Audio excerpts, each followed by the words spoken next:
Okay,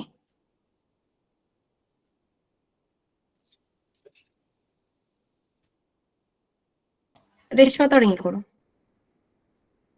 കാവുകളെ തേടി എന്ന ഈ വിനോദ വിജ്ഞാന പരിപാടിയിലേക്ക് ഒരു വിഷയം അവതരിപ്പിക്കാൻ എന്നെ സ്വാഗതം ചെയ്ത കൂട്ടായ്മയുടെ എല്ലാവർക്കും ആദ്യം തന്നെ നന്ദി പറയുന്നു. എല്ലാവർക്കും നമസ്കാരം. കാവുകളെ തേടി എന്ന വേനൽക്കാല വിനോദ വിജ്ഞാന പരിപാടിയിൽ പങ്കെടുക്കുന്ന എല്ലാവർക്കും നമസ്കാരം. ഞാൻ രേഷ്മ, പാലാ സെന്റ് തോമസ് കോളേജില് ബോട്ടണി വിഭാഗത്തില് PhD ചെയ്യുന്നു. നമ്മൾ ഇന്ന് ചർച്ച ചെയ്യുന്നത് സസ്യങ്ങളെ എങ്ങനെ നിരീക്ഷിക്കണം എന്നതിനെ കുറിച്ചാണ്. നമ്മൾ കാവുകളെ തേടിയുള്ള യാത്ര പോകാൻ വേണ്ടി തയ്യാറെടുക്കുകയാണ്. അപ്പൊ നമ്മൾ അവിടെ കണ്ടുമുട്ടുന്ന ചെടികളെ അല്ലെങ്കിൽ ആ കാവിലെ എങ്ങനെയൊക്കെ നമ്മൾ ചെടികളെ കൈകാര്യം ചെയ്യണമെന്നുള്ളതിന്റെ ഒരു ആമുഖമാണ് ഇന്ന് നമ്മൾ പറയുന്നത്. ആഴത്തിലുള്ള ഒരു പഠനമല്ല, ഒരു ആമുഖമാണ്. പ്ലാന്റ് ഒബ്സർവേഷൻ ആൻഡ് ഇൻട്രൊഡക്ഷൻ, ഒരു ആമുഖമാണ് നമ്മൾ ഇന്ന് സംസാരിക്കാൻ പോണത്. അപ്പൊ നമ്മൾ ഇന്നലത്തെ ക്ലാസ് കേട്ടവരുണ്ട്. മാഷ് നമ്മളോട് പറഞ്ഞു, കാവുകളെ പറ്റി പല കാര്യങ്ങൾ പറഞ്ഞു. പലരും ഇതിലെ കാവുകളെ കണ്ടവരുണ്ട്, ചിലവര് പോയിട്ടുണ്ട് അല്ലെ. അപ്പം കാണാത്തവർക്കായിട്ട് ഇത് ആലപ്പുഴ ജില്ലയിലുള്ള വണ്ടാനം കാവാണ്, ഒരു കാവാണ്. ഈ ഒരു ഫോട്ടോ കാണുമ്പോൾ നമുക്ക് തന്നെ അറിയാം, ഒരു ഭാഗത്ത് കുറെ അധികം ചെടികളും മരങ്ങളും ഒക്കെ നിൽക്കുന്നു അല്ലെ. അതിന്റെ അപ്പുറം വശം നോക്കിയാലോ ഒരു പുല്ല് പോലും മുളയ്ക്കാത്ത ഒരു സ്ഥലമാണ് അല്ലെ. അപ്പം അതാണ് കാവ്. അതായത് അതിന് സ്വന്തമായ ഒരു ആവാസ വ്യവസ്ഥയാണ് അല്ലെ. അവിടെ ഒരു വനം പോലെയാണ് അത് തോന്നുന്നത്. പക്ഷെ അതിന്റെ ആ അപ്പുറം വശം നോക്കിക്കേ, എന്തോ ഒരു തരിശു ഭൂമിയായി കിടക്കുന്നത്. ഈ വനം പോലെയുള്ള ഭാഗത്ത് നമ്മൾ കാണുമ്പോൾ തന്നെ അറിയാം, ഒരു എന്താ പറയാ, അത്രേ സസ്യലതാദികൾ അവിടെ ഉണ്ട്. അതുപോലെ തന്നെ ഈ ചെടികളെ ആശ്രയിച്ച് ഒരുപാട് ശലഭങ്ങളും പുഴുവും പ്രാണികളും പാമ്പും ഉരകജീവികളും എല്ലാം അവിടെ ഉണ്ടാവും. ഇതാണ് കാടിന്റെ ഒരു നമ്മൾ പുറമേ നിന്ന് നോക്കുമ്പോൾ കാണുന്ന ഒരു കാര്യം. ഓക്കെ, ഇവിടേക്കാണ് നമ്മൾ കടന്നു ചെല്ലാൻ പോകുന്നത്. അപ്പം നമുക്ക് അടുത്ത സ്ലൈഡിലേക്ക് പോയാൽ ഇതാണ് കായാമ്പൂ, കാശാവ് എന്നൊക്കെ പറയുന്നത്. ഈ ചെടി കാണാത്ത ഒരു കാവുകളും തന്നെ ഇല്ലെന്ന് പറയാം. അതിമനോഹരിയായി നമ്മൾ കായാമ്പൂ വർണ്ണൻ എന്നൊക്കെ പറയൂലോ, ആ കളറാണിത്, ആ കായാമ്പൂ ആണിത്.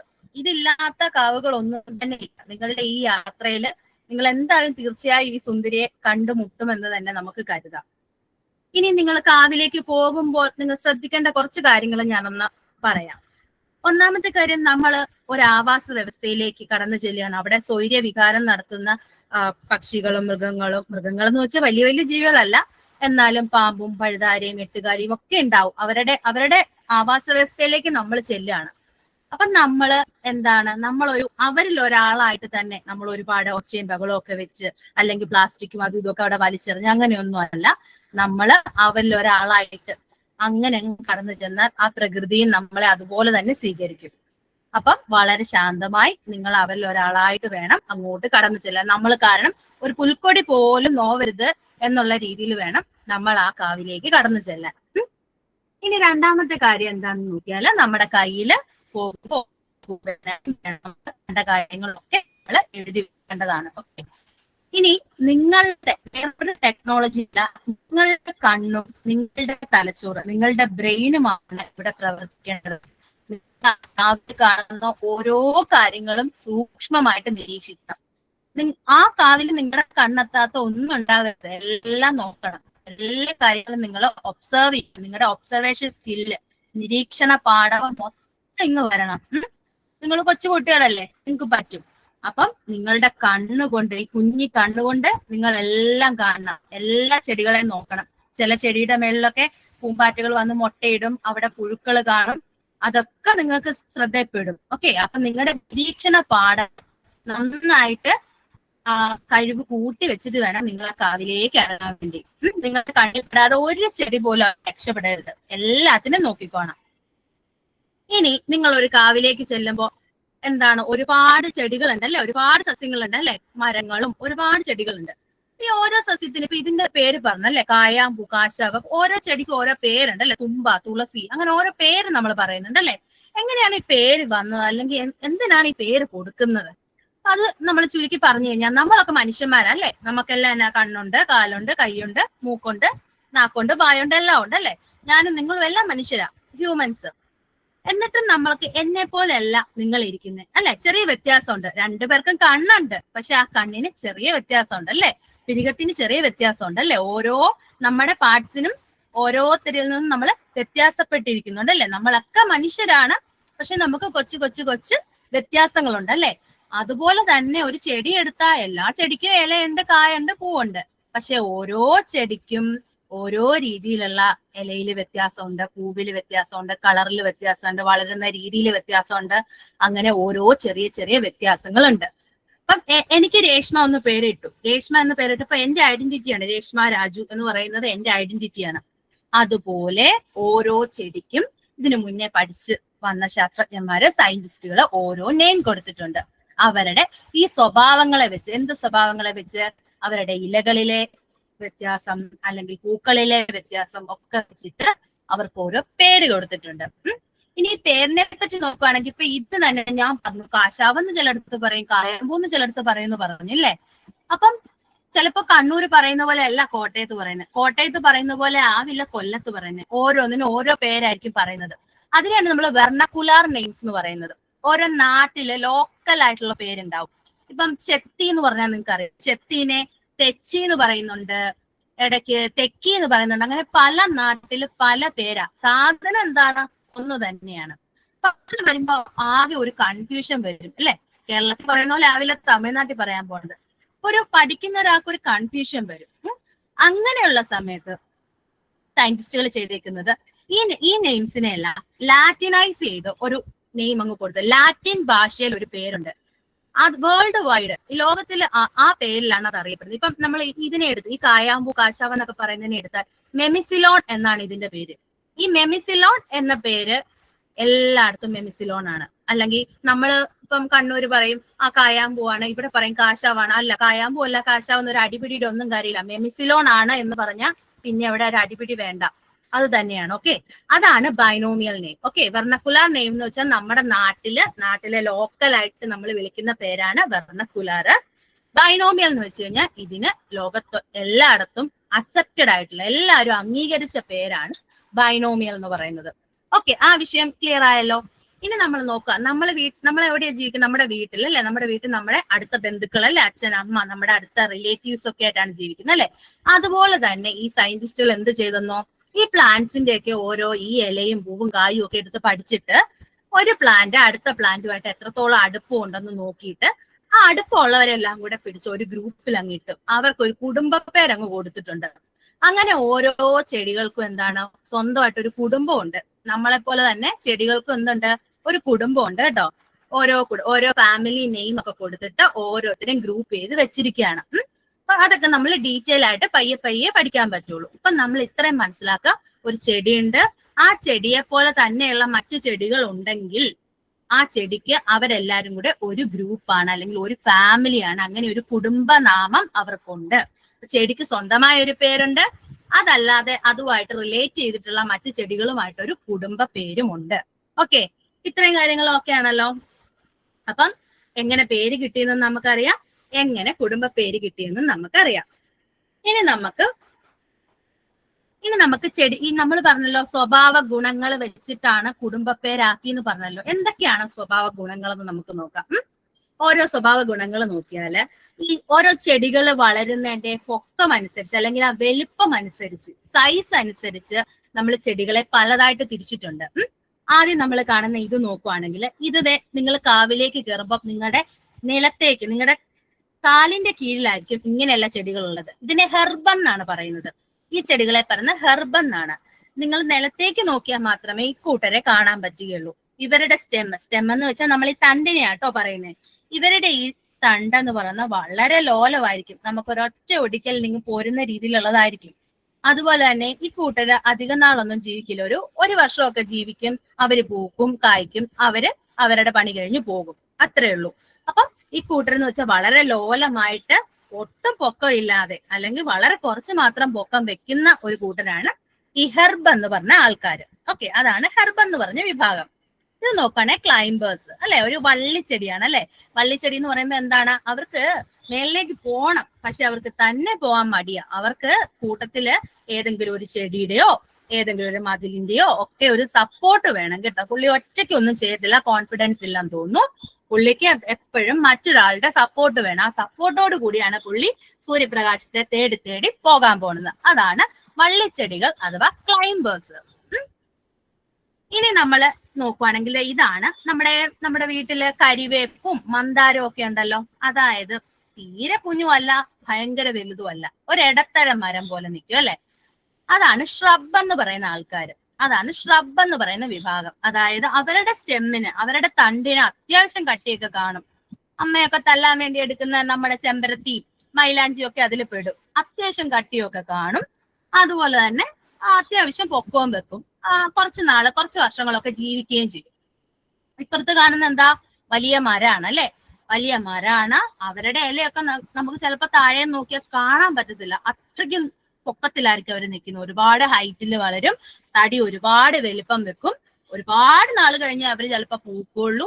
അപ്പൊ അങ്ങനെ ഒത്തിരി ലൈഫ് സ്പാൻ ഉള്ള ഒരു വിഭാഗമാണ് ട്രീസ്. ഓക്കെ, അപ്പൊ നമ്മള് എന്തൊക്കെ പഠിച്ചു? നമ്മള് ഹെർബ് എന്താന്ന് പഠിച്ചു, തീരെ കുഞ്ഞ ഹെർബ് പഠിച്ചു. അതിലും വലിയ ഷ്രബ് പഠിച്ചു. വള്ളിച്ചെടികളായിട്ടുള്ള ക്ലൈംബേഴ്സിനെ നോക്കി, ട്രീസിനെ നോക്കി, വലിയ വലിയ മരങ്ങളായിട്ടുള്ള ട്രീസിനെ നോക്കി. ഇനി അടുത്താണ് നമ്മൾ ക്ലൈംബേഴ്സിനെ നമുക്ക് കുറച്ചും കൂടെ പറയാനുണ്ട്. അപ്പൊ ഈ ഒരു ആദ്യത്തെ ക്ലൈംബർ നോക്കിക്കഴിഞ്ഞാല് പുള്ളി എന്താണ്, ഒരു ചെടിയുടെ ചുറ്റി പോവാണ്. സ്വന്തമായിട്ടാണ് പുള്ളി ചുറ്റുന്നത്. സ്വന്തം സ്റ്റെമ്മ് ചുറ്റിയാണ് പോകുന്നത്. ഇവിടെ നമുക്ക് കാണാം മറ്റൊരു ചെടിയാണ്. സ്വന്തം ആ സ്റ്റെമ്മ് അതിനനുസരിച്ച് ചുറ്റിയതുപോലെ വളഞ്ഞാണ് പോണത് അല്ലെ. അവിടെ വേറൊരു സാധനം കൂടെ കാണാം നമുക്കിതേ, അതിലൊരു ചെറിയ മുള്ളുകൾ കണ്ടോ. അപ്പൊ ചില വള്ളിച്ചെടികളിലും ഒക്കെ എന്തുണ്ട്, ഇങ്ങനെ മുള്ളുകളുണ്ട്. ഒരു പക്ഷെ അത് മറ്റൊരു ചെടീനെ ഒന്ന് പിടിക്കാനോ ഒരു ബലത്തിന് വേണ്ടിയോ ഒക്കെ ആവാം. അപ്പൊ അങ്ങനെ മുള്ളുകളുണ്ട്. ഓക്കെ, ഇതിന്റെ ഈ മുള്ളുകളൊക്കെ എന്തിനാ, കൃത്യമായിട്ട് അതിന്റെ പർപ്പസ് ഒന്നും ഇതുവരെ കണ്ടെത്തിയിട്ടില്ല. അപ്പൊ നിങ്ങൾക്കൊക്കെ ഇനി പഠിക്കാനുള്ള ഒത്തിരി കാര്യങ്ങൾ ഇനിയും ഉണ്ട് കേട്ടോ. അപ്പൊ ഈ മുള്ളുകളൊക്കെ ഒരു പക്ഷെ അതിന് പറ്റി പിടിച്ച് മുന്നോട്ട് പോകാനുള്ളതായിരിക്കാം. അപ്പൊ സ്വന്തം സ്റ്റെമ്മ് അല്ലെങ്കിൽ സ്വന്തം തണ്ട് ചുറ്റിയിട്ടാണ് ഈ കൂട്ടര് കടന്ന് മുന്നോട്ട് പോണത്. ഇനി അടുത്തത് നോക്കുവാണെങ്കിൽ ഇത് കണ്ടോ, ഇതൊരു കോവല് വെള്ളരിയൊക്കെയാണ്. ഇവരുടെ നോക്കുവാണെങ്കിൽ ഇത് കണ്ടോ, ഈ കോവലിനെ നോക്കി, കോവലിന്റെ ഒരു കണ്ടോ, നമ്മുടെ ആ ഇല വരുന്നതിന്റെ അപ്പുറത്തെ സൈഡിൽ നിന്ന് ഒരു നാര് പോലെ വന്നിട്ട് അത് മറ്റൊരു ചെടിയിലോട്ട് ചുറ്റിപ്പിടിച്ചേക്കുക. അതുപോലെ തന്നെ ഇത് നോക്കൂ, ഈ വെള്ളരിയെന്ന് ഒരു ഇല വരുന്നതിന്റെ അവിടെ നിന്ന് മറ്റൊരു നാര് പോലെ വന്നിട്ട് അത് നല്ല ഇറുക്കി മറ്റൊരു ചെടിയുടെ കമ്പയിലോട്ട് പിടിച്ചേക്കുവാണ് പുള്ളിക്ക് മുന്നോട്ട് പോകാൻ വേണ്ടി. ഇങ്ങനെയുള്ള ഈ നാരുകളെ ആണ് നമ്മൾ ടെൻഡ്രിൽസ് എന്ന് വിളിക്കുന്നത്. ടെൻഡ്രിൽസ്. ഓക്കെ, ഈ ടെൻഡ്രിൽസിന്റെ മറ്റൊരു ഇലയാണോ അതോ മുള്ള് മാറിയിട്ട് ഈ ടെൻഡ്രിൽസ് ആയതാണോ ഒന്നും ഇന്ന് വരെ തെളിയിക്കപ്പെട്ടിട്ടില്ല. എന്ത് സാധനമാണ് ഈ ടെൻഡ്രിലായിട്ട്, ഈ നാരായിട്ട് മാറുന്നതെന്ന് ഇന്ന് വരെ ശാസ്ത്രലോകത്തിന് മനസ്സിലായിട്ടില്ല. ഓക്കെ, ഒത്തിരി കൗതുകങ്ങൾ ഇനിയും ബാക്കിയുണ്ട് നമുക്ക് മനസ്സിലാകാൻ വേണ്ടി കേട്ടോ. അപ്പം കണ്ടല്ലോ, പിടിച്ച് പുള്ളി പോകുന്നുണ്ടല്ലോ. ഇങ്ങനെയാണ് ഇവര് മുന്നോട്ട് പോകുന്നത്. ഇതെല്ലാം ക്ലൈംബേഴ്സ് ആണ് കേട്ടോ. അതുപോലെ തന്നെ ക്ലൈംബേഴ്സിൽ ഇതൊന്നും അല്ലാതെ ഹുക്ക് പോലെ നമ്മുടെ കൊളുത്തുണ്ടല്ലോ, നമ്മുടെ കൊളുത്ത് പോലെ പിടിച്ച് പോകുന്നവരുണ്ട്. ഇതൊക്കെ നിങ്ങൾക്ക് ഇനി കാവുകളിലോട്ട് യാത്ര ചെയ്യുമ്പോൾ നിങ്ങൾക്ക് കാണാൻ പറ്റും കേട്ടോ. അങ്ങനെയുള്ള പല തരത്തിൽ ഇങ്ങനെ പിടിച്ച് പോകുന്നവരുണ്ട്. ഇനി ഇത് നോക്കുവാണെങ്കിൽ ഈ കൂട്ടർക്ക് മറ്റാരുടെ സപ്പോർട്ടൊന്നും വേണ്ട. പുള്ളിക്കാരൻ നിലത്തങ്ങ് പടർന്ന് വളർന്നോളും. അതാണ് ക്രീപ്പേഴ്സ്. ഓക്കെ, നിലത്ത് തന്നെ അവര് പടർന്ന് നിലത്തൂടെ എഴഞ്ഞ് അവര് വളർന്നോളും. അവർക്ക് ആരുടെ സഹായം വേണ്ട. അതാണ് ക്രീപ്പേഴ്സ്. അപ്പൊ നമ്മള് ക്ലൈംബേഴ്സ് നോക്കി, ക്രീപ്പേഴ്സ് നോക്കി. ഇനി ഇതാണെങ്കിൽ ലയണ എന്ന് പറയും. നമ്മുടെ മുമ്പേ നമ്മൾ കണ്ട വള്ളികൾ കണ്ടില്ലേ, അവരൊക്കെ വളരെ സോഫ്റ്റ് അല്ലെ, ഒന്ന് ഒടിച്ചങ്ങ് പോരും, വലിയ കട്ടിയൊന്നുമില്ല. പക്ഷെ ഇക്കൂട്ടരുണ്ടല്ലോ, ഈ ലയണ എന്ന് പറയുന്ന ഇക്കൂട്ടർ എന്ന് പറഞ്ഞു കഴിഞ്ഞാല് നല്ല കട്ടിയുണ്ട് സ്റ്റെമ്മിന്. നല്ല കട്ടിയായിട്ട് വള്ളി കുടിലുണ്ടാക്കാൻ വേണ്ടിയിട്ട് ഉള്ള ലയണയാണ്. അതായത് നമ്മുടെ കാവിലൊക്കെ കാണാം, കാവിലൊക്കെ ലയണാസ് ആയിരിക്കും ഒത്തിരി ഉള്ളത്. അതായത് ഈ തീരെ ചെറിയ വള്ളിച്ചെടികളായിരിക്കില്ല, ഭയങ്കര കട്ടി കൂടിയ വള്ളിച്ചെടികൾ, അതിൽ ഊഞ്ഞാലാടാൻ വരെ പറ്റുന്ന രീതിയിലുള്ള വള്ളിക്കുടിലായിരിക്കും ഈ ലയണാസ് ഉണ്ടാക്കുന്നത് കേട്ടോ. അതാണ് കട്ടി കൂടിയ വള്ളിച്ചെടികൾ, ലയണാസ്. ഓക്കെ, അപ്പൊ അതും നമ്മൾ കഴിഞ്ഞേ. ഇനി ഇത് കണ്ടോ, ഇതൊരു ഷ്രബാണ്. ആ ഷ്രബിന്റെ ബാർക്ക് എന്ന് വെച്ച് കഴിഞ്ഞാൽ ഈ പുറംതൊലി. ഈ പുറംതൊലിയിൽ കണ്ടോ സ്പൈൻസ് കണ്ടോ, മുള്ളുകൾ പോലെ നിൽക്കുന്ന കണ്ടോ. അപ്പൊ അതിന്റെ ഒരു സ്വഭാവ ഗുണമാണ് അത്. നമ്മൾ ഓരോ ചെടിയുടെ സ്വഭാവങ്ങളാണ് നോക്കുന്നത് കേട്ടോ. ക്ലൈംബേഴ്സ് ഉണ്ട്, ക്രീപ്പേഴ്സ് ഉണ്ട്, ടെൻഡ്രിൽസ്, പല രീതിയിലുള്ള ടെൻഡ്രിൽസ് വന്നു. അങ്ങനെയുള്ള ഓരോ ഇപ്പൊ ഈ ഒരു ചെടിയുടെ കണ്ടോ, ഈ മുള്ളൊരിന്റെ സ്വഭാവമാണ്. ഓക്കെ, അതിന്റെ അപ്പുറത്ത് നിൽക്കുന്ന ഒരു പ്ലാന്റ് നോക്കിയേ, അതിന്റെ ബാർക്ക് അല്ലെങ്കിൽ അതിന്റെ തൊലി എന്ന് പറയുന്നത് എത്ര സ്മൂത്ത് ആണ്, ഒരു കുഴപ്പമില്ല അല്ലെ. പക്ഷെ ഇതിന്റെ കണ്ടോ എന്തോരം കട്ടിയുള്ള മുള്ളാന്ന് നോക്കിയേ. ഇതിനെ തമ്മിൽ വ്യത്യാസപ്പെടുത്തുന്ന ഒരു കാര്യമല്ല, ഒറ്റ നോട്ടത്തിൽ നമുക്ക് മനസ്സിലാകും. ഓക്കെ, ഇനി നമ്മൾ നോക്കുവാണ് പല സ്വഭാവങ്ങളിൽ നോക്കുവാണെങ്കിൽ ലീഫുകളാണ് കേട്ടോ ഇനി കാണാൻ പോണത്. പലതരത്തിലുള്ള ഇലകള്, എന്തെല്ലാം ആകൃതിയാണ് അല്ലെ. ഇലയ്ക്ക് പല ഡിഫറെന്റ് ഷേപ്പുകളുണ്ട് അല്ലെ, ഡിഫറെന്റ് ഷേപ്പും സൈസും ഉണ്ട്. അപ്പം ഇലയുടെ നമ്മൾ കറക്റ്റ് ആയിട്ട് ഷേപ്പ് എങ്ങനെ പറയുന്നെന്ന് വെച്ച് കഴിഞ്ഞാൽ, നമ്മൾ അതിന്റെ ലെങ്തും അതിന്റെ ബ്രെഡ്ത്തും നീളവും വീതിയും നമ്മൾ എടുത്തിട്ടാണ് ഓരോ ഇലയും ഏത് ഷേപ്പാണെന്ന് നമ്മൾ കണ്ടുപിടിക്കുന്നത് അല്ലെങ്കിൽ പറയുന്നത്. അപ്പം നമ്മൾ ഒരു ഇല എടുത്തു, ആ ഇല എടുത്തിട്ട് ആ ഇലയുടെ മൊത്തം ലെങ്ത് നോക്കുന്നു, ബ്രെഡ്ത്ത് നോക്കുന്നു. ലെങ്തും ബ്രെഡ്ത്തും ഒക്കെ ഒരുപോലെ, എല്ലായിടത്തും ഒരുപോലെ. ഇപ്പൊ ലീഫിന്റെ ഇത് ബേസ് എന്ന് നമുക്ക് പറയാം, ഇതിൽ മിഡിൽ പോർഷൻ എന്ന് പറയാം, ഇത് അപ്പെക്സ് എന്ന് പറയാം. സെയിം ആണെങ്കിൽ നമുക്ക് അതിനെ ലാൻസിയോലൈറ്റ് എന്ന് പറയാം, ലീനിയർ എന്ന് പറയാം. ഓക്കെ, കുറച്ച് വ്യത്യാസമാണെങ്കിൽ നമുക്ക് അതിനെ ലാൻസിയോലൈറ്റ് എന്ന് പറയാം. ഇപ്പൊ ഇത് നോക്കുമ്പോൾ ഇത് കണ്ടോ, ഇതിന്റെ ഒരു ബേസ്, ഈ ലീഫിന്റെ ബേസ് ഭാഗത്താണ് കൂടുതൽ ബ്രെഡ്ത്ത് വന്നേക്കുന്നത്, പിന്നെ കുറഞ്ഞു പോവാ അല്ലെ. ആ ഒരു ഷേപ്പിന് നമുക്ക് ഓവേറ്റ് എന്ന് പറയാം. ഓക്കെ, ആ ഒരു ഷേപ്പിന് നമുക്ക് ഓവേറ്റ് എന്ന് പറയാം. നമ്മൾ നോക്കുവാണെങ്കിൽ ഈ ഒരു ലീഫ് നോക്കിക്കഴിഞ്ഞാൽ, ഈ ഒരു ലീഫിന് ഈ അപ്പെക്സ് ഭാഗം, ഈ മേളത്തെ ഭാഗത്താണ് വീതി കൂടുതൽ, ബ്രെഡ്ത്ത് കൂടുതൽ, താഴേക്ക് നാരോ ആയിട്ടാണ് വരുന്നത്. അപ്പൊ അതിനെ ഒബോവേറ്റ് എന്ന് നമ്മൾ പറയുന്നത്. ഓക്കെ, ഇനി ഈ ഒരു ലീഫ് നോക്കുവാണെങ്കിൽ നമ്മൾ അതിന്റെ ഒരു നടുക്ക് ഭാഗത്താണ് കുറച്ചൊരു തോന്നുന്നത്, ഒരു വീതി തോന്നുന്നത്, അല്ലെങ്കിൽ ബ്രെഡ്ത്ത് കൂടുതൽ തോന്നുന്നത്. അതിനെ നമ്മൾ എലിപ്റ്റിക്കൽ എന്ന് പറയും. ഓക്കെ, അപ്പൊ അങ്ങനെ നമ്മൾ ഓരോ ഷേപ്പുകൾ അതിന്റെ ലെങ്തും ബ്രെഡ്ത്തും നോക്കിയിട്ടാണ് ഓരോ ഷേപ്പുകൾ പറയുന്നത്. ലീനിയർ, ലാൻസിയോലൈറ്റ്, എലിപ്റ്റിക്കല്, ഓവേറ്റ്, ഒബോവേറ്റ്, അങ്ങനെ പോകും ആ ഷേപ്പുകൾ. പിന്നെ അതുപോലെ തന്നെ നമുക്ക് ഇത് കണ്ടോ, ഈ നമ്മുടെ ഈ അഗ്രഭാഗം, ഇതിന്റെ സൈഡ് ഭാഗം നോക്കി, ഇത് കണ്ടോ, ഇത് പല്ലുകൾ പോലെ കണ്ടോ, അതിനെ നമ്മൾ സെറൈറ്റ് എന്ന് പറയും. അപ്പൊ ഇതിനെ നോക്കിക്കഴിഞ്ഞാൽ ഒന്നുമില്ല, നല്ല സ്മൂത്താ അല്ലെ, അതിനെ നമ്മൾ എൻഡെയർ എന്ന് പറയും. അങ്ങനെയൊക്കെയുള്ള കുറച്ച് ടേംസ് ഉണ്ട്. ഓക്കെ, അതാണ് ലീഫുകളെ പറ്റി പറയാനുള്ളത്. ഇനി ലീഫിനെ നോക്കിക്കഴിഞ്ഞാൽ ഇതിപ്പോ ഒരു സ്റ്റെം ആണ്, ഒരു സസ്യത്തിന്റെ സ്റ്റെം എന്ന് വെച്ച് കഴിഞ്ഞാൽ തണ്ടാണ്. ഈ തണ്ടിന്റെ ഒരു പ്രത്യേക ഭാഗത്തു നിന്നാണ് എന്ത് വരുന്നത്, ലീഫ് വരുന്നത്, ഇല വരുന്നത്. ആ ഇല എന്ന് പറയുന്നത് എന്താണ്, ഈ ഒരു തണ്ടിനെ നമ്മൾ പീറ്റിയോൾ എന്ന് വിളിക്കുന്നു, അല്ലെങ്കിൽ ഈ ഇലയുടെ തണ്ടെന്ന് തന്നെ നമുക്ക് പറയാം. അത് വരുന്ന ഈ പോർഷനെ നമുക്ക് നോഡെന്ന് പറയാം. ഇപ്പൊ ഇത് നോക്കുവാണെങ്കിൽ ഈ ഒരു നോഡിൽ നിന്ന് ഒരു ലീഫ് ഇങ്ങോട്ടും ഒരു ലീഫ് അങ്ങോട്ടുമാണ് വന്നേക്കുന്നത്. ഒരൊറ്റ ലീഫാണ് വന്നേക്കുന്നത് അല്ലെ, ഒരു നോഡിൽ നിന്ന് ഒരു ലീഫാണ് വന്നേക്കുന്നത്. ഒരു സിമ്പിൾ ലീഫാണ് കേട്ടോ. ഇനി ഇതും അതുപോലെ തന്നെ എന്താ, വാഴയാണ്. ഇതിന്റെ ഷേപ്പ് നമുക്ക് ഒബ്ലോങ് എന്ന് പറയാം.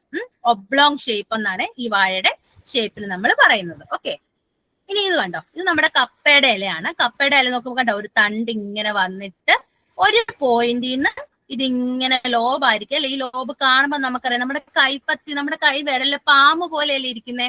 അതുകൊണ്ടാണ് ഇതിനെ പാമേറ്റ്ലി ലോബ്ഡ് എന്ന് പറയുന്നത്. ഈ ഇലകൾ എന്താണ്, പാമേറ്റ്ലി ലോബ്ഡ്, നമ്മുടെ പാമ്പ് പോലെ അല്ലെ, നമ്മുടെ കൈപ്പത്തി പോലെയാണ് ഇരിക്കുന്നത്. അതുകൊണ്ടാണ് പാമേറ്റ്ലി ലോബ്ഡ് എന്ന് പറയുന്നത്. ഇതും അതുപോലെ തന്നെ പാമേറ്റ്ലി ലോബ്ഡ് ആണ്. കുറച്ചും കൂടെ എന്താണ്, ലോബ് കൂടുതലാന്നേ ഉള്ളൂ. അതാണ് ബേസ് പാമേറ്റ്ലി ലോബിന്റെ തന്നെയാണ്. ഓക്കെ, ഇതാണ് സിനുവേറ്റ് എന്ന് പറയുന്നത്. ഈ ഒരു രീതിയിൽ, ഇങ്ങനെ ഒരു പ്രത്യേക രീതിയിൽ വന്നേക്കുന്നതിനാണ് സിനുവേറ്റ്. ഇതൊക്കെ നേരത്തെ പഠിച്ചിട്ടുള്ള ഓരോ സയന്റിസ്റ്റുകളാണ് ഇങ്ങനത്തെ പേരുകളൊക്കെ ഇട്ട് വെച്ചിരിക്കുന്നത്. നമുക്കിനി അത് നോക്കി അങ്ങ് പഠിച്ചാൽ മതി. നമുക്കിതൊന്നും പുതിയതായിട്ട് കണ്ടുപിടിക്കേണ്ട കാര്യമില്ല. നമുക്കിതൊക്കെ ഒന്ന് കണ്ടും കേട്ടും മനസ്സിലാക്കി പോയാൽ മതി. ഓക്കെ, ഇനി ഇത് കണ്ടു, ഇത് ഒരു നോഡിൽ നിന്ന് ഈ ലീഫ് വരുന്നതാണ് നോഡ്. അവിടുന്ന് എന്താണ്, 3 ലീഫാണ് വന്നേക്കുന്നത് കേട്ടോ. ട്രൈ ഫോളിയേറ്റ്, 3 ഫോളിയാർ എന്നൊക്കെ പറഞ്ഞു കഴിഞ്ഞാൽ ഇല എന്നാണ് അർത്ഥം. അപ്പം ട്രൈ ഫോളിയേറ്റ് 3 ഇലയാണ് കേട്ടോ ആ ഒരു ഭാഗത്തുനിന്ന് വരാൻ പോണത്. അതുപോലെ 4ഉം 5ഉം ഇലയൊക്കെ വരും കേട്ടോ. അങ്ങനെ ഇല വരുന്നതാണ് ഫില്ലോടാക്സി നമ്മൾ പറയുന്നത്. എത്ര ഇലയാണ് വരുന്നത്, ഫില്ലോടാക്സി എങ്ങനെയാണെന്നാണ് നമ്മൾ പറയുന്നത്. ഇനി ഇത് നോക്കുവാണെങ്കിൽ ഇതിനെ നമ്മൾ കോമ്പൗണ്ട് ലീഫില് പിന്നേറ്റ് എന്ന് പറയും. പിന്നേറ്റ് എന്ന് വെച്ച് കഴിഞ്ഞാൽ ഒരെണ്ണം അങ്ങോട്ട് ഒരെണ്ണം ഇങ്ങോട്ട് കണ്ടോ, ഒരു സെൻട്രൽ ഒരു ആക്സിസ് ഉണ്ടാവും കണ്ടോ, ഒരു വര പോലെ എന്താണ്, നടുക്കൂടെ ഒരു തണ്ട് പോകുന്നുണ്ട്. ആ തണ്ടിന്റെ അപ്പുറം ഇപ്പുറം ആയിട്ട് ഇങ്ങനെ ലീഫുകൾ ഇലകൾ ഇങ്ങനെ അറേഞ്ച് ചെയ്ത് വെച്ചേക്കും അല്ലെ, ഇവിടെ അങ്ങനെ തന്നെ. അതിനെ നമ്മൾ പിന്നേറ്റ് എന്ന് പറയും. എന്താണ് പറയുന്നത്? പിന്നേറ്റ് എന്നാണ് ഇങ്ങനെയുള്ള ലീഫിനെ പറയുന്നത്. ഒരു തണ്ട് ഇങ്ങനെ പോയിട്ട് ആ തണ്ടേല് കുട്ടി കുട്ടി കുട്ടി ലീഫുകൾ ഇങ്ങനെ വെക്കും. അതാണ് പിന്നേറ്റ് എന്ന് പറയുന്നത്. ഓക്കെ, ഇതും അത് തന്നെ. കണ്ടോ, ഒരു തണ്ടുണ്ട്. ആ തണ്ടിൽ എന്തുണ്ട്? ആ തണ്ടിൽ ഇങ്ങനെ കുഞ്ഞു കുഞ്ഞു ലീഫ്, ഈ ലീഫിനെ ലീഫ്ലെറ്റ് എന്നും നമ്മൾ പറയും. ഈ ലീഫുകൾ ഇങ്ങനെ അറേഞ്ച് ചെയ്തിരിക്കുകയാണ്. ഓക്കെ, ഈ ലീഫ് ഈ ഒരു തണ്ടിൽ അവസാനിക്കുന്നത് എങ്ങനെയാണ്? 2 ഇലയിലാണ് അവസാനിക്കുന്നത് അല്ലേ? അപ്പൊ ഇതിനെ പാരി പിന്നേറ്റ് എന്ന് പറയും. ഇത് പിന്നേറ്റ് ആണ്, ഇത് പാരി പിന്നേറ്റ് ആണ്. ഇതിന്റെ അറ്റം എങ്ങനെയാണ്? 2 ഇലയിലാണ് അവസാനിക്കുന്നത്. ഓക്കെ, ഇനി നമുക്ക് വേറെ നോക്കുമ്പോൾ മനസ്സിലാവും. ഇത് 2ആണെന്ന് മനസ്സിലായല്ലോ. ഇനി ഇത് കണ്ടോ, ഇതെന്ന് പറയുന്നത് നേരത്തെ നമ്മൾ എന്താ കാണിച്ചത്? ഒരിടത്ത് നിന്ന് ഇങ്ങനെ ഒന്ന് പോകുന്നു എന്ന് മാത്രമേ ഉള്ളൂ അല്ലെ. അടുത്ത ഇമേജിൽ എന്താണുള്ളത്? ഒരു വലിയ തണ്ടുണ്ട്, അതിനെ നമ്മൾ റാച്ചസ് എന്ന് പറയും. ആ ഒരു തണ്ടിൽ നിന്ന് പിന്നെ വേറൊരു തണ്ട്, അതിൽ കുട്ടി കുട്ടി ലീഫുകൾ അല്ലെ. ഒരു തണ്ട് റാച്ചിസ്, അതിൽ നിന്ന് വീണ്ടും ഒരു റാച്ചില്ല വന്നിട്ട് അതിലാണ് കുട്ടി കുട്ടി ലീഫ്ലെറ്റുകൾ വരുന്നത്. ഓക്കെ, അതുപോലെ തന്നെ അതിന്റെ അറ്റം നോക്കിയേ, അറ്റത്ത് ഒരില വെച്ചിട്ടാണ് അവസാനിക്കുന്നത്. നേരത്തെ നമ്മൾ 2 ഇല വെച്ചിട്ടല്ലേ കണ്ടത്? ഇത് ഒരില വെച്ചിട്ടാണ് അവസാനിക്കുന്നത്. അപ്പൊ ഒരു വലിയ തണ്ട്, ആ തണ്ടിൽ നിന്നും വീണ്ടും ഒരു കുഞ്ഞു തണ്ട്, അതിലാണ് ഉള്ളത്. അതിനെ നമ്മൾ ബൈപിന്നേറ്റ് എന്ന് പറയും. 2 സംഭവങ്ങൾ വന്നുകൊണ്ട് ബൈപിന്നേറ്റ് എന്ന് പറയും. ഇത് എന്താണ്? ഒറ്റ ഒരു ഇലയിലാണ് അവസാനിക്കുന്നത്. അതുകൊണ്ട് ഇംപാരി പിന്നേറ്റ് എന്നും നമുക്ക് ഇതിനെ പറയാം. ഇതിന്റെ ഈ ഒരു കേസിൽ ഇംപാരി പിന്നേറ്റ് ആണ്. ബൈപിന്നേറ്റുമാണ്, ഇംപാരി പിന്നേറ്റുമാണ്. ഓക്കെ, ഇത് നോക്കിക്കേ, നമ്മളെല്ലാം കാണും. നമ്മൾ കഴിക്കുന്ന മുരിങ്ങയിലല്ലേ ഇത്? ഈ മുരിങ്ങ എങ്ങനെയാണ്? അതേ നോക്കിയേ, ഒരു തണ്ട് റാച്ചിസ് ഉണ്ട്, അതിൽ നിന്ന് പിന്നെ ഒരു തണ്ട് വന്നു, അതിൽ നിന്ന് പിന്നെ ഒരു തണ്ട് വന്നിട്ട് അതിലാണ് ലീഫ്ലെറ്റുകൾ വരുന്നത് അല്ലെ. അപ്പൊ 3ആയിട്ട് തിരിച്ചിട്ടുണ്ട് അല്ലെ. 3ആയിട്ട് തിരിച്ചിട്ടുണ്ട്. അപ്പൊ ട്രൈ പിന്നേറ്റ് എന്നുള്ള രീതിയിൽ നമുക്ക് ഇതിനെ പറയാം. ഓക്കെ, ഇതും ഇംപാരി പിന്നേറ്റ് ആണ് കേട്ടോ. ഇനി ഇത് നോക്കുകയാണെങ്കിൽ ഇത് നമ്മുടെ ഗാർഡനിലൊക്കെ നമ്മൾ കണ്ടിട്ടുള്ള ഒരു പ്ലാന്റ് ആണ്. ഈ പ്ലാന്റ് നോക്കുകയാണെങ്കിൽ ഇതിന് സത്യം പറഞ്ഞാൽ ഒരു ലീഫായിട്ടൊന്നും പറയാനില്ല. കുട്ടി കുട്ടി ഇങ്ങനെ നാര് പോലെ മാത്രമേ ഇതിന് ലീഫ് ഉള്ളൂ. പിന്നെ ഇതിന് സ്റ്റെമ്മിനൊക്കെ നല്ല ഗ്രീൻ കളർ ആണല്ലോ. അപ്പൊ ഫോട്ടോസിന്തസിസ് ഒക്കെ അങ്ങ് നടന്നു പൊക്കോളൂ. അപ്പൊ ഇതിന്റെ ലീഫ് എന്ന് പറയുന്നത് എന്താണ്? വളരെ നാരോ ആണ് കേട്ടോ. ഇനി നോക്കുവാണെങ്കിൽ നമ്മൾ ലീഫ് അറേഞ്ച് ചെയ്തേക്കുന്ന രീതി നോക്കുവാണെങ്കിൽ കണ്ടോ, ഇതൊരു സ്റ്റെം ആണ്. ഒരു ചെടിയുടെ തണ്ട്. ഈ തണ്ടിൽ കണ്ടോ, ഇത് ആ ഒരു ഇലയുടെ തണ്ട്, അതിൽ നിന്ന് ഒരു ലീഫ് വന്നു. പിന്നെ ഇപ്പുറത്തൊന്നുമില്ല. പിന്നെ അപ്പുറത്തെ സൈഡിൽ നിന്ന് ഒരു ലീഫ് വന്നു. പിന്നെ ഇപ്പുറത്തെ സൈഡിൽ നിന്ന് ഒരു ലീഫ് വന്നു. പിന്നെ അപ്പുറത്തുനിന്ന് വന്നു. കണ്ടോ, ഇങ്ങനെ ഇടവിട്ട വരുന്നത് അല്ലേ, ഓൾട്ടർനേറ്റ്. ഇങ്ങനെ ലീഫ് വരുന്നതിനെയാണ് നമ്മൾ ഓൾട്ടർനേറ്റ് എന്ന് പറയുന്നത് അല്ലെ. ഒരു സൈക്കിൾ പോലെ അല്ലെ, ഇങ്ങനെ അവിടെ വന്നു, ഇവിടെ വന്നു, അവിടെ വന്നു, ഇവിടെ വന്നു, അവിടെ വന്നു, ഇവിടെ വന്നു. ഇതാണ് ഓൾട്ടർനേറ്റ് എന്ന് പറയുന്നത്. ഓക്കെ, ഇനി ഇവിടെ നോക്കുവാണെങ്കിൽ ഇത് കണ്ടോ, ഇവിടെ 2 ലീഫാണ് വരുന്നത്. ഒരു നോഡിൽ നിന്ന് അപ്പുറത്തേക്ക് ഇപ്പുറത്തേക്ക്, അത് അങ്ങോട്ടും ഇങ്ങോട്ടും വന്നു. അടുത്തത് ഇങ്ങോട്ടും അങ്ങോട്ടും വന്നു. 2 ലീഫ് തന്നെ ഇങ്ങോട്ടും അങ്ങോട്ടും വന്നല്ലേ. അങ്ങോട്ടും ഇങ്ങോട്ടും വന്നു, ഇങ്ങോട്ടും അങ്ങോട്ടും വന്നല്ലേ. അപ്പൊ അതിനെയാണോ അങ്ങോട്ടും ഇങ്ങോട്ടും വരുന്നതിന് ഓപ്പോസിറ്റ് നിൽക്കാന്നല്ലേ പറഞ്ഞേ. അപ്പൊ ഓപ്പോസിറ്റ് ഡെഹൂസൈറ്റ് എന്നാണ് ഇങ്ങനെയുള്ള ലീഫിന്റെ പേര്. ഓക്കെ, ഇങ്ങനെ ലീഫ് വന്നു കഴിഞ്ഞാൽ അറേഞ്ച്മെന്റ് ചെയ്താൽ ഓപ്പോസിറ്റ് ഡെഹൂസൈറ്റ് എന്ന് പറയും. ഇത് നോക്കിയേ, ഇതിങ്ങനെ നേരെ ഇങ്ങനെ ഓപ്പോസിറ്റ് ആയിട്ട് മാത്രം നിൽക്കുക അല്ലെ. ഇത് സിമ്പിൾ ഓപ്പോസിറ്റ് ലീഫാണ് കേട്ടോ. ഇത് ഓപ്പോസിറ്റ് ലീഫാണ്. ഇത് ഓപ്പോസിറ്റ് ഡെഹൂസൈറ്റ് ആണ്. എങ്ങനെയാണ് ഡെഹൂസൈറ്റ് വന്നതെന്ന് വെച്ചാൽ ഇതുണ്ട്. ഇതിങ്ങനെ സിമ്പിൾ ആയിട്ട് നേരെ നിന്ന് പോകുന്നേ ഉള്ളൂ. പക്ഷെ ഇത് ഒരു സൈഡിലോട്ടാണെങ്കിൽ അപ്പുറത്തെ സൈഡിലോട്ട് അങ്ങനെ ആയതുകൊണ്ടാണ് ഓപ്പോസിറ്റ് ഡെഹൂസൈറ്റ് വന്നത്. ഓക്കെ, ഇനി നമ്മള് അതിന്റെ അടുത്ത സ്വഭാവം, ഒരു ചെടിയുടെ നമ്മൾ നോക്കേണ്ട കാര്യങ്ങളാണ്. ലീഫ് എങ്ങനെയാന്ന് നോക്കണം, ഏത് ഷേപ്പാന്ന് നോക്കണം, എങ്ങനെയാണ് ആ ലീഫ് ഓൾട്ടർനേറ്റ് ആണോ ഓപ്പോസിറ്റ് ആണോ എന്നുള്ള കാര്യങ്ങൾ നോക്കണം.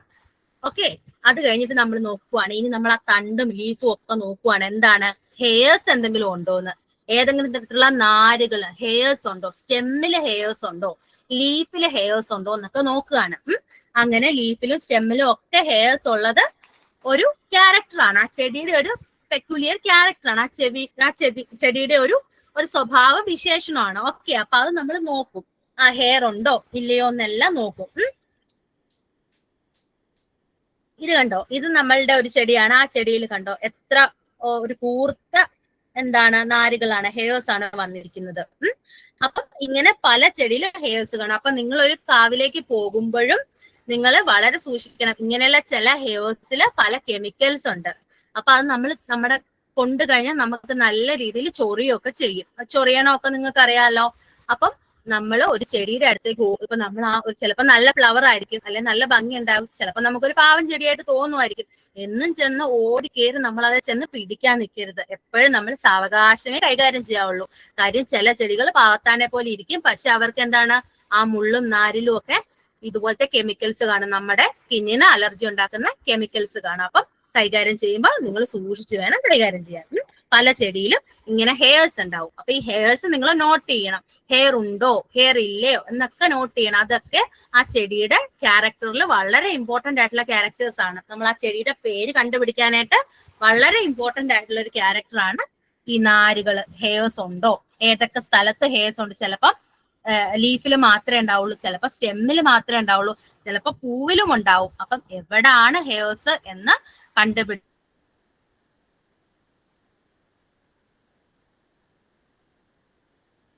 ഓരോ സ്റ്റെപ്പ് വെച്ചിട്ട് പോവാം.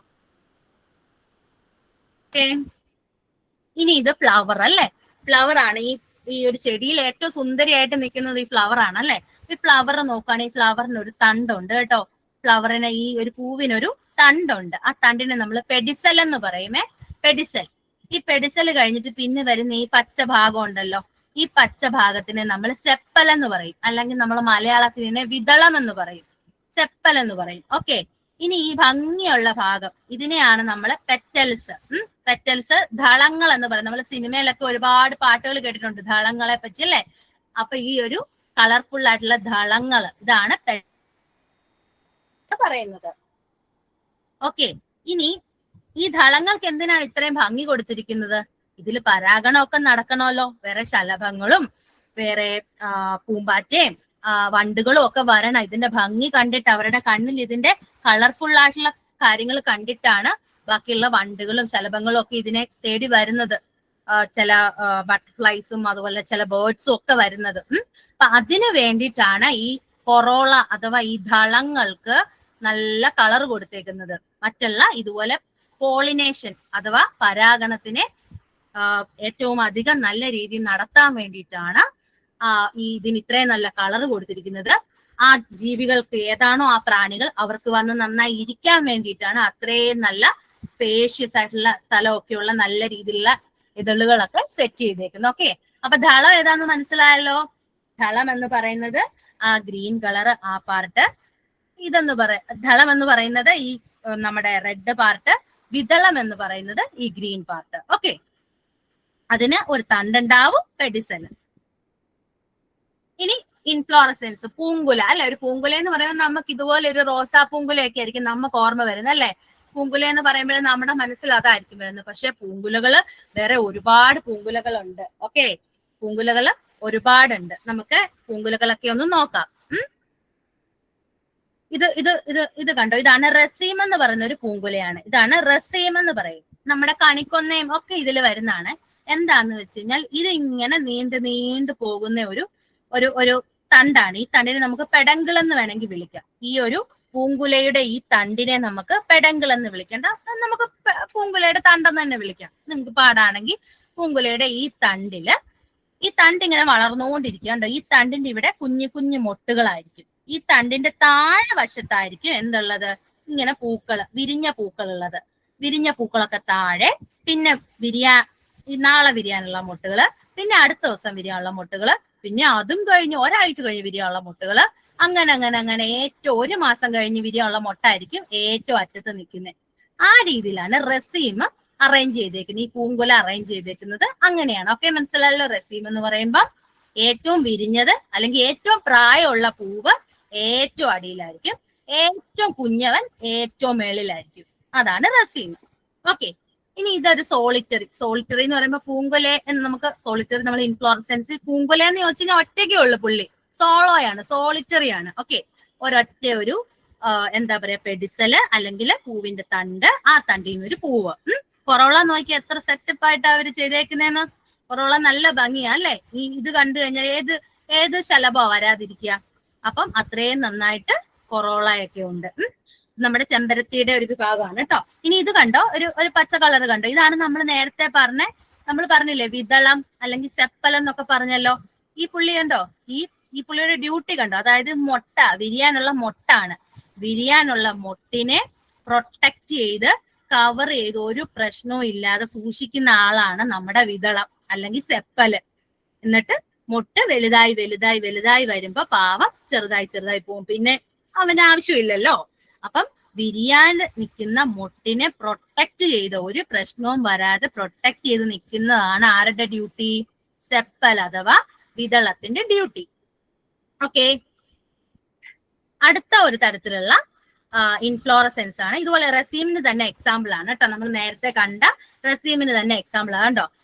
വിരിഞ്ഞ പൂക്കളൊക്കെ താഴെ, വിരിയാനുള്ളതൊക്കെ മേളില്. പിന്നെ എന്താ ഇതിന്റെ വ്യത്യാസം എന്ന് വെച്ച് കഴിഞ്ഞാൽ ഇതിനെ കോറിമ്പ് എന്നൊരു പേരൂടെ കൊടുക്കുന്നുണ്ട്. ഈ രാജമല്ലിയുടെ പൂവിന് കോറിമ്പ് ആണെന്ന് പറയും. ഇതിന്റെ പൂങ്കുല കോറിമ്പാന്ന് പറയും. കാരണം എന്താണെന്നറിയോ? ഇതിന്റെ ഈ പൂവിന്റെ തണ്ടുണ്ടല്ലോ, ഈ പൂവിന്റെ തണ്ട് വളരെ നീളമുള്ളതായിരിക്കും. അവസാനം വരുന്ന പൂവിന്റെ തണ്ട് വളരെ നീളമുള്ളതായിരിക്കും. അറ്റത്തോട്ട് വരുന്നവര് കുഞ്ഞവന്മാരായിരിക്കും. ഓക്കെ, അപ്പൊ ഈ പൂവ് നമ്മൾ ഇങ്ങനെ കൈകൊണ്ട് നമ്മളിങ്ങനെ എല്ലാം കൂടെ ഒരുമിച്ച് പിടിച്ചാൽ എല്ലാം കൂടെ ഒരുമിച്ച് നമുക്ക് കിട്ടും. അതായത് ഏറ്റവും അടിയിലുള്ളതിന് നീളം കൂടുതലാ. അവരെ പിടിച്ചാലും ഇവിടം വരെ വരും, ഇവരെ പിടിച്ചാലും ഇവിടം വരെ വരും.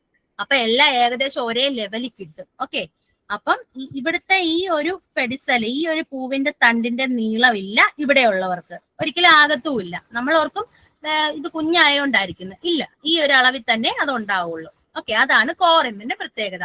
ഇതൊരു മഞ്ഞളിന്റെ പൂവാണ്. ഇതുപോലെ റെസീമാണ്. കണ്ടോ, ഇവിടെയൊക്കെ വിരിഞ്ഞ ഇതാണ്. ഇനി വിരിയാനുള്ളതൊക്കെ ഇവിടെ ഉണ്ടാവും. ഓക്കെ, ഇതാണ് റെസീം. പൂങ്കുലകൾ എങ്ങനെയാണ്?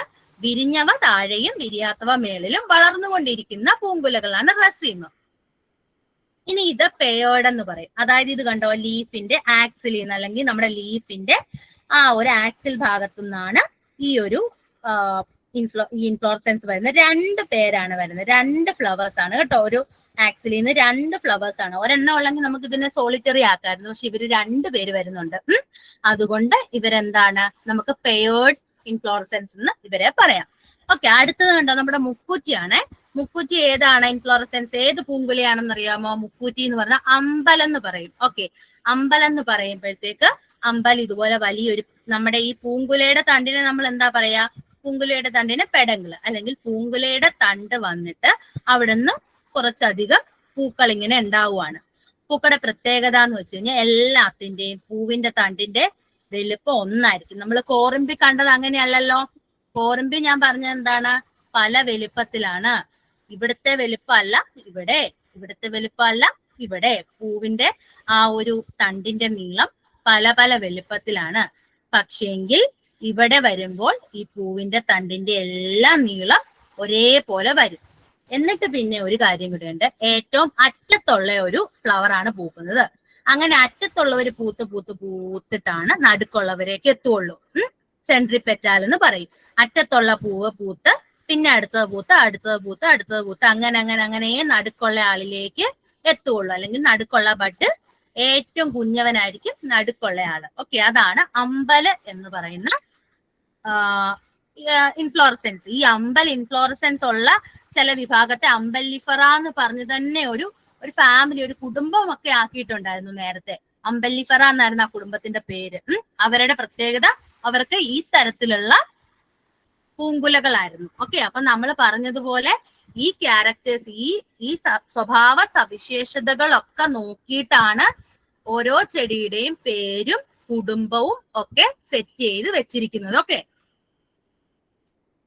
ഇനി നമ്മൾ ഒരു കാര്യം പറയാൻ വിട്ടുപോയി. നമ്മളിവിടെ ദളത്തിന്റെ ഭംഗി കണ്ട് അതിലങ്ങ് മയങ്ങിപ്പോയി. വേറെ 1-2 ആൾക്കാരും കൂടി ഇവിടെ ഉണ്ടായിരുന്നു കേട്ടോ. ഇവിടെ എന്താണ്, പൂമ്പൊടി ഉണ്ടല്ലേ, പരാഗരേണുക്കള്. അപ്പം നമ്മുടെ ഫ്ലവറിനകത്ത് സെപ്പല്, അതായത് വിതളമുണ്ട്, ദളമുണ്ട് അല്ലെ. പിന്നെ ഒരു എന്താ പറയാ, മെയിൽ പാർട്ട്, ഫീമെയിൽ പാർട്ടും ഉണ്ട് കേട്ടോ. അപ്പൊ ഈ മെയിൽ പാർട്ടിൽ വരുന്നതാണ് കേസരപുടം. അതായത് ഈ ഒരു പൂമ്പൊടി ഇരിക്കുന്ന സ്ഥലത്തെയാണ് നമ്മൾ ആ കേസരപുടം എന്ന് പറയുന്നത് കേട്ടോ. പരാഗരേണുക്കളെ കൈകാര്യം ചെയ്യുന്ന ആ പാർട്ടിനാണ് നമ്മൾ ആൻഡ്രീഷ്യം എന്ന് പറയും. നമ്മൾ ഇംഗ്ലീഷിൽ ആൻഡ്രീഷ്യം എന്ന് പറയും, മലയാളത്തിൽ നമ്മൾ കേസരപുടം എന്ന് പറയുന്നു. പരാഗരേണുക്കൾ ഉണ്ട്. പിന്നെ അതുപോലെ തന്നെ ഫീമെയിൽ പാർട്ട് നമ്മൾ പറയുന്നത് ജനിപുടം എന്നാണ് കേട്ടോ. ഈ ജനിപുടം ഇതാണ്, ഇവിടെ കാണുന്ന ഇതാണ് ജനിപുടം ഇതാണ്. അണ്ഡാശയവും അണ്ഡവും ജനിപുടവും എല്ലാം കൂടെ കൂടുന്നതാണ് ഫീമെയിൽ പാർട്ട് എന്ന് പറയുന്നത്.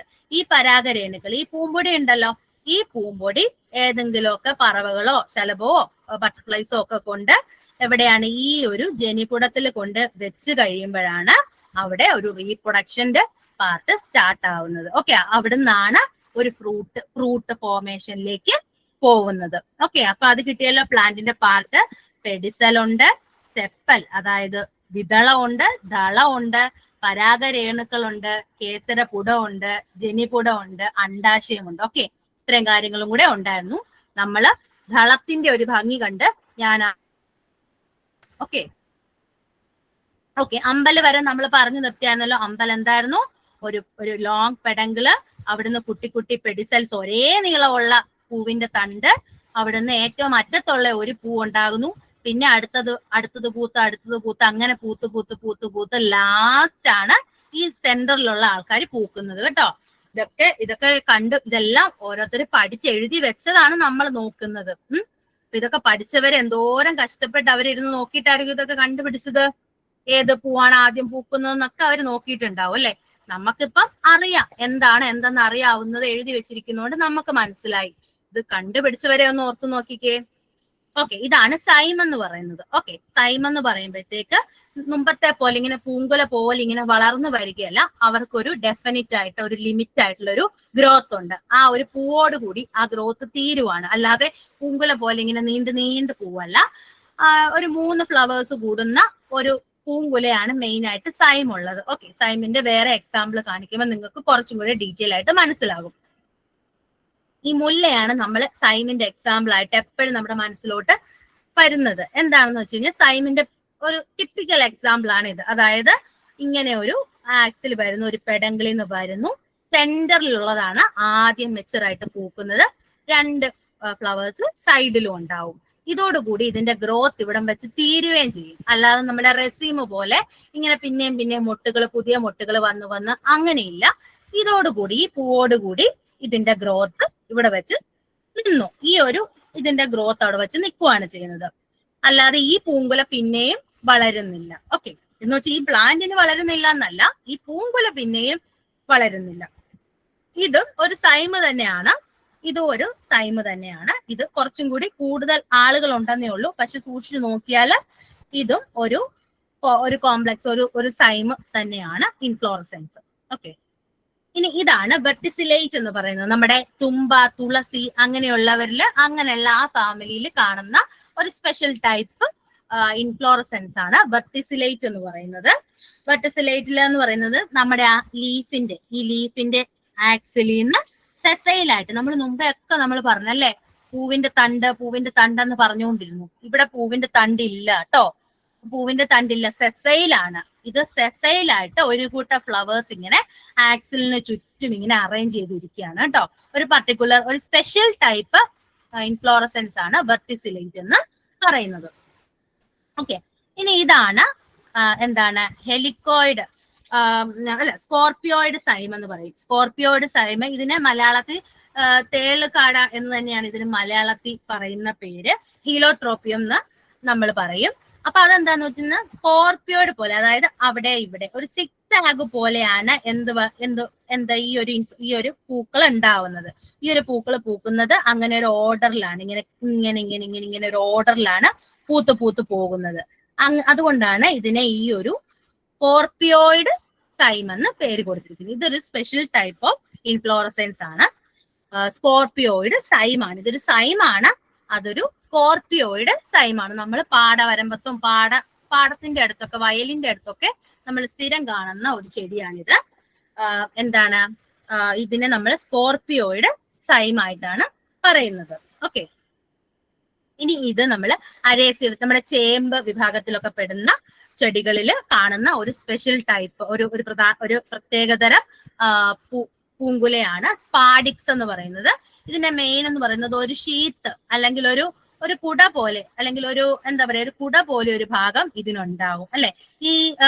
ഇത് ചേനയുടെ പൂവാണ്. ചേനയുടെ പൂവിന് നല്ല സ്മെല്ലാണ്. വൃത്തികെട്ട നല്ല സ്മെല്ലെന്ന് പറയാൻ പറ്റത്തില്ല, വൃത്തികെട്ട സ്മെല്ലാണ്. കാര്യം ഇത് രാത്രിയിലാണ് കൂടുതൽ.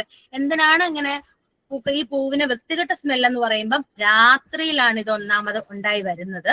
അപ്പം രാത്രിയിൽ കൂടുതൽ അങ്ങനെ ഈ ഒരു എന്താ പറയാ ഈ ചീഞ്ഞ മാംസത്തിന്റെ മണമാണ് ഈ ഒരു ചേനയുടെ പൂവ്. വീട്ടിലെ വിരിഞ്ഞിട്ടുള്ളവർക്ക് അറിയായിരിക്കും.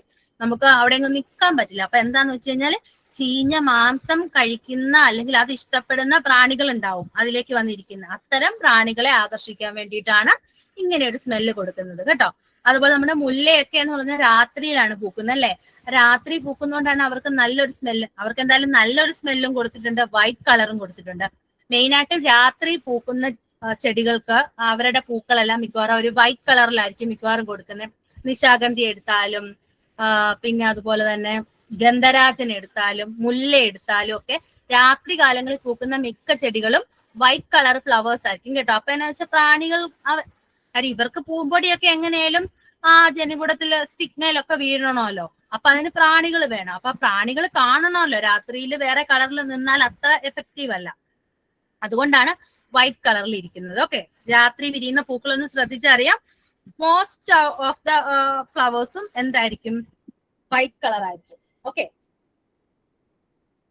ഇനി നമ്മൾ അടുത്തത് നോക്കിക്കഴിഞ്ഞാൽ ഇത് നമ്മുടെ ആസ്റ്ററേസി, നമ്മുടെ സൂര്യകാന്തിയുടെ ഒക്കെ കുടുംബത്തിൽ പെടുന്ന ചെടികളാണ് കേട്ടോ. സൂര്യകാന്തിയുടെ ഒക്കെ കുടുംബത്തിൽ പെടുന്ന ആസ്റ്ററേസി എന്നാണ് സൂര്യകാന്തി, നമ്മുടെ പൂവാങ്കുറുനില, അതുപോലെ നമ്മുടെ മുയൽ ചെവിയൻ, അതിലൊക്കെ പെടുന്ന ചെടികളാണ്. ശരിക്കും ഈ പൂക്കൾ കാണുമ്പം നമ്മൾ ഓർക്കും ഒരു പൂവെന്ന് നമ്മൾ ഓർക്കും. പക്ഷെ ഇതൊരു പൂവല്ല. ഇത് ഒരു കൂട്ടം പൂക്കളുടെ ഒരു കൂട്ടായ്മയാണ്, അല്ലെങ്കിൽ ഒരു കൂട്ടം പൂക്കളാണിത്, അല്ലാതെ ഒരു പൂവല്ല. ഇത് ഒരു കൂട്ടം, അതായത് ഇവിടെ ഒരു റിസപ്റ്റക്കിൾ ഉണ്ട്, ഒരു പ്രത്യേക ഒരു പ്രതലമുണ്ട്. ആ പ്രതലത്തിൽ പലതരത്തിലുള്ള പൂക്കള് അടുക്കി വെച്ചിട്ടുള്ള ഒരു പ്രത്യേകതരം പൂങ്കുലയാണിത്. ഇതിനെ നമ്മൾ ക്യാപിറ്റുലം എന്നാണ് ഈ പൂങ്കുലയ്ക്ക് പറയുന്നത്. ഇവിടെ ഒരു തരത്തിലുള്ള വൺ ടൈപ്പ് ഓഫ് ഫ്ലവർ അല്ല ഇവിടെ ഉള്ളത്, രണ്ട് ടൈപ്പ് ഓഫ് ഡിസ്ക് ഫ്ലോററ്റും റേ ഫ്ലോററ്റും, അങ്ങനെ രണ്ട് തരത്തിലുള്ള ഫ്ലവേഴ്സ് ആണ് ഈ ഒരു ക്യാപിറ്റുലം എന്ന് പറയുന്ന ഇൻഫ്ലോറസെൻസിൽ ഉള്ളത്. ഓക്കെ, ആസ്റ്ററേസിയ, നമ്മുടെ സൂര്യകാന്തി എന്നൊക്കെ പറയുന്ന. അപ്പൊ നിങ്ങൾ ഇനി ഓർത്തോണം, സൂര്യകാന്തി ഒക്കെ കാണുമ്പോ ഒരു പൂവല്ല സൂര്യകാന്തി, ഒരു പൂവല്ല, ഒരു പൂക്കളുടെ ഒരുപാട് പൂക്കളുടെ ഒരു കൂട്ടമാണത്. അത് ശ്രദ്ധിച്ചോണം കേട്ടോ. നിങ്ങൾക്ക് അത് കുഞ്ഞ് ഏതെങ്കിലും ട്രൈഡാക്സോ ഏതെങ്കിലും ചെറിയ ചെറിയ ചെടിയായാലും എടുത്ത് നോക്കിയാൽ അറിയാം. രണ്ട് രീതിയിലുള്ള ഫ്ലവേഴ്സ് അതിനകത്ത് കാണാം. ഓക്കെ, ഇത് പുല്ല് വർഗത്തിൽപ്പെട്ട ചെടികളുടെ ഒരു സ്പൈക്കിലെറ്റ് ഒരു ഇൻഫ്ലോറസൻസ് ആണ്. കാവുകളിൽ നിങ്ങൾ ഇത് കാണാൻ സാധ്യത കുറവായിരിക്കും. ഇത് പുല്ല് വർഗത്തിൽപ്പെട്ടതാണ്. ഓക്കെ, ഇത് ഫ്രൂട്ട്സിലേക്ക് നമ്മൾ വരികയാണ്. അടുത്ത നമ്മൾ ഫ്രൂട്ട്സിലേക്കാണ് എത്തുന്നത്. ഓക്കെ, ഫ്രൂട്ട്സ് എന്ന് പറയുമ്പോഴത്തേക്ക് എന്താണ്? ഫ്രൂട്ട്സ് പല വിധത്തിൽ തിരിച്ചിട്ടുണ്ട് കേട്ടോ. നമ്മൾ ഒരു ഫ്രൂട്ട്, നമ്മുടെ മനസ്സിലോട്ട് പെട്ടെന്ന് ഫ്രൂട്ട് എന്ന് പറയുമ്പോൾ ഒരു മാമ്പഴമാണ് മനസ്സിൽ വരുന്നതെന്ന് വെച്ചു. എന്റെ മനസ്സിൽ മാമ്പഴമാണ് വന്നത്. അപ്പം മാമ്പഴം വന്നു കഴിഞ്ഞാൽ അറിയാം, നമുക്കൊരു പുറത്തെ ഒരു തൊലി ഉണ്ട് അല്ലെ. ആ തൊലി നമ്മൾ ചെത്തിക്കളയും അല്ലെ. ആ തൊലിനെയാണ് നമ്മൾ എപ്പികാർപ്പ് എന്ന് പറയുന്നത്. ഓക്കെ, എപ്പികാർപ്പ്, ഒരു പുറത്തെ തൊലിയുണ്ട്. അത് കഴിഞ്ഞിട്ട് നമുക്ക് ഏറ്റവും ഇഷ്ടപ്പെട്ട മാംസളമായിട്ടുള്ള ഫ്ലഷി ആയിട്ടുള്ള എന്തുണ്ട്? ആ ഫ്രൂട്ട് ഉണ്ട് അല്ലെ, ആ കഴിക്കാൻ പറ്റുന്നതുണ്ട്. അപ്പൊ അതിനെ മീസോകാർപ്പ് എന്നാണ് പറയുന്നത്. അപ്പൊ ഒരു എപ്പികാർപ്പ് ഉണ്ട്, ഒരു മീസോകാർപ്പ് ഉണ്ട്. അത് കഴിഞ്ഞിട്ട് മാമ്പഴത്തിനകത്ത് തന്നെയാണ് നമ്മളെ മാങ്ങാണ്ടി എന്ന് പറയുന്ന അത് വളരെ സ്ട്രോങ് ആയിട്ടുള്ള ഒരു സ്റ്റോണി ആയിട്ടുള്ള അല്ലെ, കല്ല് പോലെ ഇരിക്കുന്ന ഒരു പാർട്ട് ഉണ്ട് അല്ലെ, അത് എൻഡോകാർപ്പാണ്. അതിനുള്ളിലാണ് എന്തുള്ളത്? അതിന്റെ വിത്ത് സീഡ് ഉള്ളത് അല്ലെ. അപ്പൊ എപ്പികാർപ്പുണ്ട്, മീസോകാർപ്പുണ്ട്, എൻഡോകാർപ്പുണ്ട്. ഓക്കെ, ഈ ഓരോന്നും എങ്ങനെ വ്യത്യാസപ്പെട്ടിരിക്കുന്നു എന്നനുസരിച്ച് പല തരത്തിലുള്ള ഫ്രൂട്ട് ഉണ്ട്. ഓക്കെ, ഈ മീസോകാർപ്പ് എങ്ങനെ ഇരിക്കുന്നു, ഈ എപ്പികാർപ്പ് എങ്ങനെ ഇരിക്കുന്നു, ഈ എൻഡോകാർപ്പ് എങ്ങനെ ഇരിക്കുന്നു, ഇതിനകത്ത് വിത്തുകൾ എങ്ങനെ അറേഞ്ച് ചെയ്തിരിക്കുന്നു, വിത്തുകൾ ചുമ്മാ വാരിയിട്ട പോലെ കിടക്കുവാണോ, അതോ ഓരോ വിത്തുകൾ ഇങ്ങനെ ഓരോ സ്ഥലത്ത് അടുക്കി വെച്ചേക്കുവാണോ, അതിനൊക്കെ അടിസ്ഥാനമാക്കിയിട്ട് പല തരത്തിലുള്ള ഫ്രൂട്ട് ഉണ്ട്. ഓക്കെ, നമ്മളിപ്പോ ഈ കാണുന്നത് നോക്കുകയാണെങ്കിൽ ഈ കാണുന്നത് നമ്മുടെ തക്കാളിക്കായൊക്കെ എല്ലാരും കണ്ടിട്ടുണ്ടാവും അല്ലെ. തക്കാളിക്ക നോക്കുമ്പോ എന്നാണ് മാംസളമായ നല്ല സോഫ്റ്റ് ആയിട്ടുള്ള എന്തുണ്ട്, ഒരു സോഫ്റ്റ് ആയിട്ടുള്ള ഒരു പുറംതൊലി ഉണ്ടാവും. അത് കഴിഞ്ഞിട്ട് അതിനകത്ത് എന്താണ് ഫ്ലഷി ആയിട്ടുള്ള സാധനം, അതിനുള്ളില് സീഡ്സ് ഇങ്ങനെ പല സ്ഥലത്തായിട്ട് കിടക്കുകയാണ് അല്ലെ. ഒരു സോഫ്റ്റ് ഔട്ട്സൈഡ് ഉണ്ടാവും, പിന്നെ എന്താണ് ഒരുപാട് സീഡുകൾ ഇങ്ങനെ അകത്തുണ്ടാവും അല്ലെ. നമ്മുടെ മുന്തിരി എടുത്താലും പപ്പായ എടുത്താലും നമ്മുടെ തക്കാളിക്ക് എടുത്താലും ഒക്കെ നമ്മൾ അങ്ങനെയാണ് അല്ലെ. ഒത്തിരി സീഡ് അകത്തുണ്ടാവും, സോഫ്റ്റ് ആയിട്ടുള്ള പുറംതൊലി അല്ലെ. അതാണ് നമ്മൾ ബെറി എന്ന് പറയുന്ന ഫ്രൂട്ടാണ്. ആ ഫ്രൂട്ടിന് നമ്മൾ പറയുന്ന പേരാണ് ബെറി. ബെറി ടൈപ്പ് ഫ്രൂട്ടാണ് ഗ്രേപ്സ് ആയാലും പപ്പായ ആയാലും ടൊമാറ്റോ ആയാലും. ഓക്കെ, ഇനി നമ്മൾ അടുത്തൊരു ടൈപ്പ് നോക്കുവാണെങ്കിൽ ഡ്രൂപ്പ് എന്നാണ്. ഡ്രൂപ്പ് എന്ന് പറയുമ്പോഴത്തേക്ക് നമ്മുടെ മാമ്പഴം നമുക്ക് പറയാം. അതായത് സോഫ്റ്റ് ആയിട്ടുള്ള ഒരു ഔട്ടർ സ്കിൻ കാണും, ഫ്ലഷി ആയിട്ടുള്ള ഒരു ഭാഗം കാണും, നല്ല കഴിക്കാൻ പറ്റുന്ന അല്ലെങ്കിൽ സോഫ്റ്റ് ആയിട്ടുള്ള ഒരു ഫ്ലഷി ആയിട്ടുള്ള ഒരു ഭാഗം കാണും. അതിനുശേഷം സ്റ്റോണി ആയിട്ട് ഭയങ്കര കട്ടിയായിട്ടൊരു ഇന്നർ ഭാഗം കാണും. ഓക്കെ, അങ്ങനെ ഒരു ഫ്രൂട്ട്സ് ആണ്. നമ്മുടെ മാംഗോ ഒക്കെ അതിലാണ് വരുന്നത്, ഡ്രൂപ്പ് എന്ന് പറയും. ഓക്കെ, ഇനി അഗ്രിഗേറ്റ് ഫ്രൂട്ട് ഉണ്ട്. അഗ്രിഗേറ്റ് ഫ്രൂട്ട് എന്ന് വെച്ചാൽ ഒരു പൂവ് അവിടുത്തെ എല്ലാം കൂടെ അങ്ങ് ചേർന്നിട്ട് ഒരു ഫ്രൂട്ടായിട്ട് മാറും. അല്ലെങ്കിൽ ചിലപ്പോൾ ഒരു പൂങ്കുല തന്നെ ഒരു പൂങ്കുല, ആ പൂങ്കുല മൊത്തത്തോടെ ഫ്രൂട്ടായിട്ട് മാറും. ഓക്കെ, ഇതാണ് ഫ്രൂട്ട്സിന്റെ പലതരത്തിലുള്ള ഫ്രൂട്ട്സ്. അത് നിങ്ങൾക്ക് അറിയാവുന്നതാണല്ലോ. ചക്ക, മാങ്ങ, അതെല്ലാം നിങ്ങൾക്ക് അറിയാവുന്നതാണ്. അങ്ങനെ പല തരത്തിലുള്ള ഫ്രൂട്ട്സ് ഉണ്ട്. ഇതാണ് ക്യാപ്സ്യൂൾ ആയിട്ട് വരും. നമ്മുടെ വെണ്ട ഉണ്ടല്ലോ, വെണ്ട എന്ന് പറയുന്ന ഒരു ക്യാപ്സ്യൂൾ എന്ന് പറയുന്ന ഒരു ഫ്രൂട്ടാണ്. ഓക്കെ, അപ്പം ക്യാപ്സ്യൂൾ എന്ന് പറയുമ്പോൾ പൊട്ടിത്തെറിക്കുക, വെണ്ട പൊട്ടിത്തെറിക്കുന്ന നിങ്ങൾ പലരും കണ്ടിട്ടുണ്ടാവും. നല്ല മൂത്ത് വരുമ്പോഴത്തേക്കും പൊട്ടിത്തെറിച്ചങ്ങ് പോകും. ഓക്കെ, അങ്ങനെയുള്ള ഫ്രൂട്ടാണ് ക്യാപ്സ്യൂൾ എന്ന് പറയുന്നത്. ഇനി ഇതെന്ന് പറയുന്നത് നമ്മൾ ഈ പറഞ്ഞ പോലെ ഒരു പൂങ്കുല മൊത്തം മൾബറിയാണിത്. ഇതൊരു പൂങ്കുല മൊത്തമാണ് ഈ ഒരു മൾബറി ആവുന്നത്. ഈ ഒരു മൾബറി എന്ന് പറയുന്നത് ഒരു പൂവിന്റെ കായല്ല, ഒരു പൂങ്കുല മൊത്തമാണ് എന്തായി മാറുന്നത്, ഒരു ഫ്രൂട്ടായിട്ട് മാറും. നമ്മുടെ ചക്കയും അതുപോലെ തന്നെയാണ്. ഓക്കെ, അതാണ് മൾട്ടിപ്പിൾ ഫ്രൂട്ട് എന്നാണ് ഇതിനെ പറയുന്ന കാര്യം. ഇത് ഒരു പൂവല്ല, ഒരു പൂങ്കുല തന്നെ ഒരു ഫ്രൂട്ടായിട്ട് മാറിയേക്കുന്നതാണ്. ഓക്കെ, ഇനി അടുത്ത് നമ്മൾ നോക്കുകയാണെങ്കിൽ ഇതാണ് ഫിഗ്. നമ്മുടെ ആൽമരം ഉണ്ടല്ലോ, ആൽമരത്തിന്റെ കായ്കളാണ് ഈ കാണുന്നത്. അപ്പൊ ഇതിനൊരു പ്രത്യേകത എന്ന് വെച്ച് കഴിഞ്ഞാല് ഇതിനകത്ത് ഇതെന്ന് പറയുന്നത് ഫിഗ് നിങ്ങൾ കണ്ടിട്ടുണ്ടാവും. ആൽമരത്തിലൊക്കെ കുഞ്ഞു ഏറ്റവും മേളിലാണ്, താഴെ വീണ് കിടക്കുന്നതേ കാണാൻ സാധ്യതയുള്ളൂ. അപ്പൊ ഇത് നോക്കുമ്പോൾ ഇതിന് ചെറിയൊരു ഓപ്പണിങ് കാണാം. ഇത് എടുത്ത് നോക്കുവാണെങ്കിൽ ഇതിന് ഒരു ചെറിയൊരു സുഷിരം കാണാം, ഒരു ഹോള് കാണാം ഫസ്റ്റ് തന്നെ. അതിനെ നമ്മൾ ഓസ്റ്റിയോൾ എന്ന് പറയും. അതിനകത്ത് ശരിക്കും പറഞ്ഞ ഇത് ഫ്ലവർ ആയിരിക്കുന്ന സമയത്ത് മെയിലും ഫീമെയിലും ന്യൂട്രലും, അതായത് ആൺപൂവും ഉണ്ട് പെൺപൂവും ഉണ്ട്. ഇത് രണ്ടുമല്ലാത്ത രീതിയിലുള്ള ന്യൂട്രൽ ആയിട്ടുള്ള ഫ്ലവറും ഈ ഫ്ലവറിനകത്ത് കാണാം. അത് അതിനുശേഷം ഫ്രൂട്ടായിട്ട് മാറുന്നു. അപ്പം പ്രാണികളൊക്കെ വരാൻ വേണ്ടിയിട്ടാണ്. അപ്പൊ ഇതൊരു ക്ലോസ്ഡ് ആയിട്ടൊരു കൊട്ട പോലെ അല്ലെങ്കിൽ ഒരു കലം പോലെ ഇങ്ങനെ കുഞ്ഞായിട്ട് ഇരിക്കുന്നത് ഈ ഒരു സുഷിരം വഴി, ഈ മേളിലുള്ള ഒരു ഹോള് വഴി. അപ്പൊ ഇവിടെയൊക്കെ ആയിട്ടായിരിക്കും ഹോള്. ആ ഹോള് വഴിയാണ് കുഞ്ഞു പ്രാണികൾ കയറി വരിക. അങ്ങനെ പ്രാണികൾ കയറി ഇവിടെയൊക്കെ കണ്ടോ, ഈ ഒരു സുഷിരം വഴിയായിരിക്കും എന്ത് വരിക, കുഞ്ഞു പ്രാണികൾ കയറി വന്ന് അവിടെ പരാഗണം നടക്കുക. മെയിൽ ഫ്ലവേഴ്സും ഫീമെയിൽ ഫ്ലവേഴ്സും അവിടെ തന്നെ ഉണ്ട്. അപ്പൊ അത് പരാഗണം നടക്കുന്നു, അങ്ങനെ അത് ഫ്രൂട്ടിലേക്ക് മാറുന്നു. ഓക്കെ, അങ്ങനത്തെ ഫ്രൂട്ടിനെ നമ്മൾ സിങ്കോണിയം എന്നാണ് വിളിക്കുന്നത്. അങ്ങനെ ആൽമരത്തിന്റെ അല്ലെങ്കിൽ ആ രീതിയിലുള്ള ആ മൊറേസിയ ഫാമിലുള്ള അവരെ സിങ്കോണിയം എന്നാണ് അവരുടെ ഫ്രൂട്ടിനെ നമ്മൾ വിളിക്കുന്നത്. പിന്നെയും ഒരുപാട് ഫ്രൂട്ട്സ് ഉണ്ട്. നമുക്കറിയാം പയറ് നിങ്ങൾ കണ്ടിട്ടുണ്ടല്ലോ.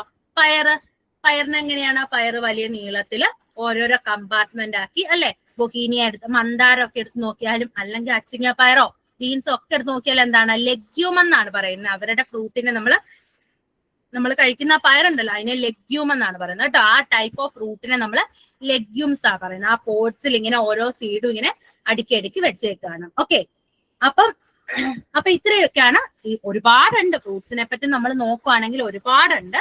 ഇത്രയാണ് മെയിൻ ആയിട്ട് ഫ്രൂട്ട്സിനെ പറ്റി ഉള്ളത്. അതായത് ഓരോ ചെടിയിലും ചിലതിൽ ബെറി ആയിരിക്കും, ചിലതിൽ ഡ്രൂപ്പ് ആയിരിക്കും, ചിലതിൽ ക്യാപ്സ്യൂൾ ആയിരിക്കും, ചിലതിൽ സിങ്കോണിയം ആയിരിക്കും, ചിലതിൽ എന്താണ് മൾട്ടിപ്പിൾ ഫ്രൂട്ട് ആയിരിക്കും, ചിലതിൽ പെപ്പോ ആയിരിക്കും, ചിലതിൽ ലെഗ്യൂം ആയിരിക്കും. അങ്ങനെ പല തരത്തിൽ ഓരോ ചെടിയിലും എന്താണ് ഓരോ തരത്തിലുള്ള ഫ്രൂട്ട്സ് ആയിരിക്കും ഉള്ളത്.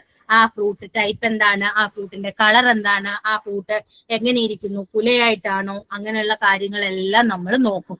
ആ ഫ്രൂട്ടിന് എന്തെങ്കിലും നാരുകളുണ്ടോ, അങ്ങനത്തെ ഉള്ള കാര്യങ്ങളെല്ലാം നമ്മൾ നോട്ട് ചെയ്തിട്ടാണ് നമ്മൾ ആ ചെടി ഏതാണെന്ന് എത്താൻ വേണ്ടി പോവുക. ഓക്കെ, ഇനി നമ്മുടെ സീഡ്സ് അല്ലെ, ഈ ഒരു ഫ്രൂട്ടിനകത്ത് എന്താ ഉള്ള സീഡ് ഉണ്ടല്ലേ. മുന്തിരിങ്ങ ആയാലും നമ്മൾ കഴിച്ചു കഴിഞ്ഞാൽ ലാസ്റ്റ് നമ്മളെ കുരുങ്ങ് തുപ്പിക്കളയുമല്ലോ, സീഡ് ഉണ്ടല്ലേ. അപ്പൊ ഈ സീഡുകൾ എന്തിനാ, ഈ സീഡ് എന്താണ്, ഈ സീഡിനകത്താണ് ഈ പ്ലാന്റ് മുളയ്ക്കാൻ വേണ്ടിയിട്ടുള്ള എംബ്രിയോ ഉള്ളത് അല്ലെ. നാളെ ഒരു ചെടിയായിട്ട് മാറാൻ വേണ്ടിയുള്ള ആ ഒരു പവർ ഉള്ള സാധനമാണ് ഈ സീഡ് അല്ലെ. ഈ സീഡിനെ പ്രൊട്ടക്ട് ചെയ്യുക, അല്ലെങ്കിൽ ഈ സീഡിന് വേണ്ടിയിട്ടാണ് ഈ ഫ്രൂട്ട് നിലകൊള്ളുന്നത്. നമ്മൾ ഓർക്കും നമുക്ക് കഴിക്കാൻ വേണ്ടിയിട്ട് അല്ലെങ്കിൽ നമുക്ക് സന്തോഷത്തിന് വേണ്ടിയിട്ടാണ് ഈ ചെടികൾ ഈ കായ്ക്കുന്നതെന്ന്. അല്ല, അവർക്ക് അവരുടെ ആ സീഡ് നിലത്ത് വീണ് മുളച്ച മറ്റൊരു ചെടി ആകണം. അതിനു വേണ്ടിയിട്ടാണ് അവർ ഈ കഷ്ടപ്പാടെല്ലാം സഹിച്ച് ജീവിക്കുന്നത്. അതായത് മണ്ണിൽ നിന്ന് എന്താ പറയാ വെള്ളമൊക്കെ എടുത്ത് ഫോട്ടോസിന്തസിസ് ഒക്കെ ചെയ്ത് അവരെന്തിനാ ഇതൊക്കെ ചെയ്യുന്നത്. അവർക്ക് ഈ ഒരു ഫ്രൂട്ട് ഉണ്ടായി ആ ഫ്രൂട്ടിനകത്തെ സീഡ് മെച്ചറായി താഴെ വീണ് അത് കിളുത്ത് അടുത്ത ഒരു ജനറേഷൻ അവിടെ ഉണ്ടാവണം. ഓക്കെ, അപ്പൊ പല തരത്തിലുള്ള സീഡുകൾ ഉണ്ടല്ലേ.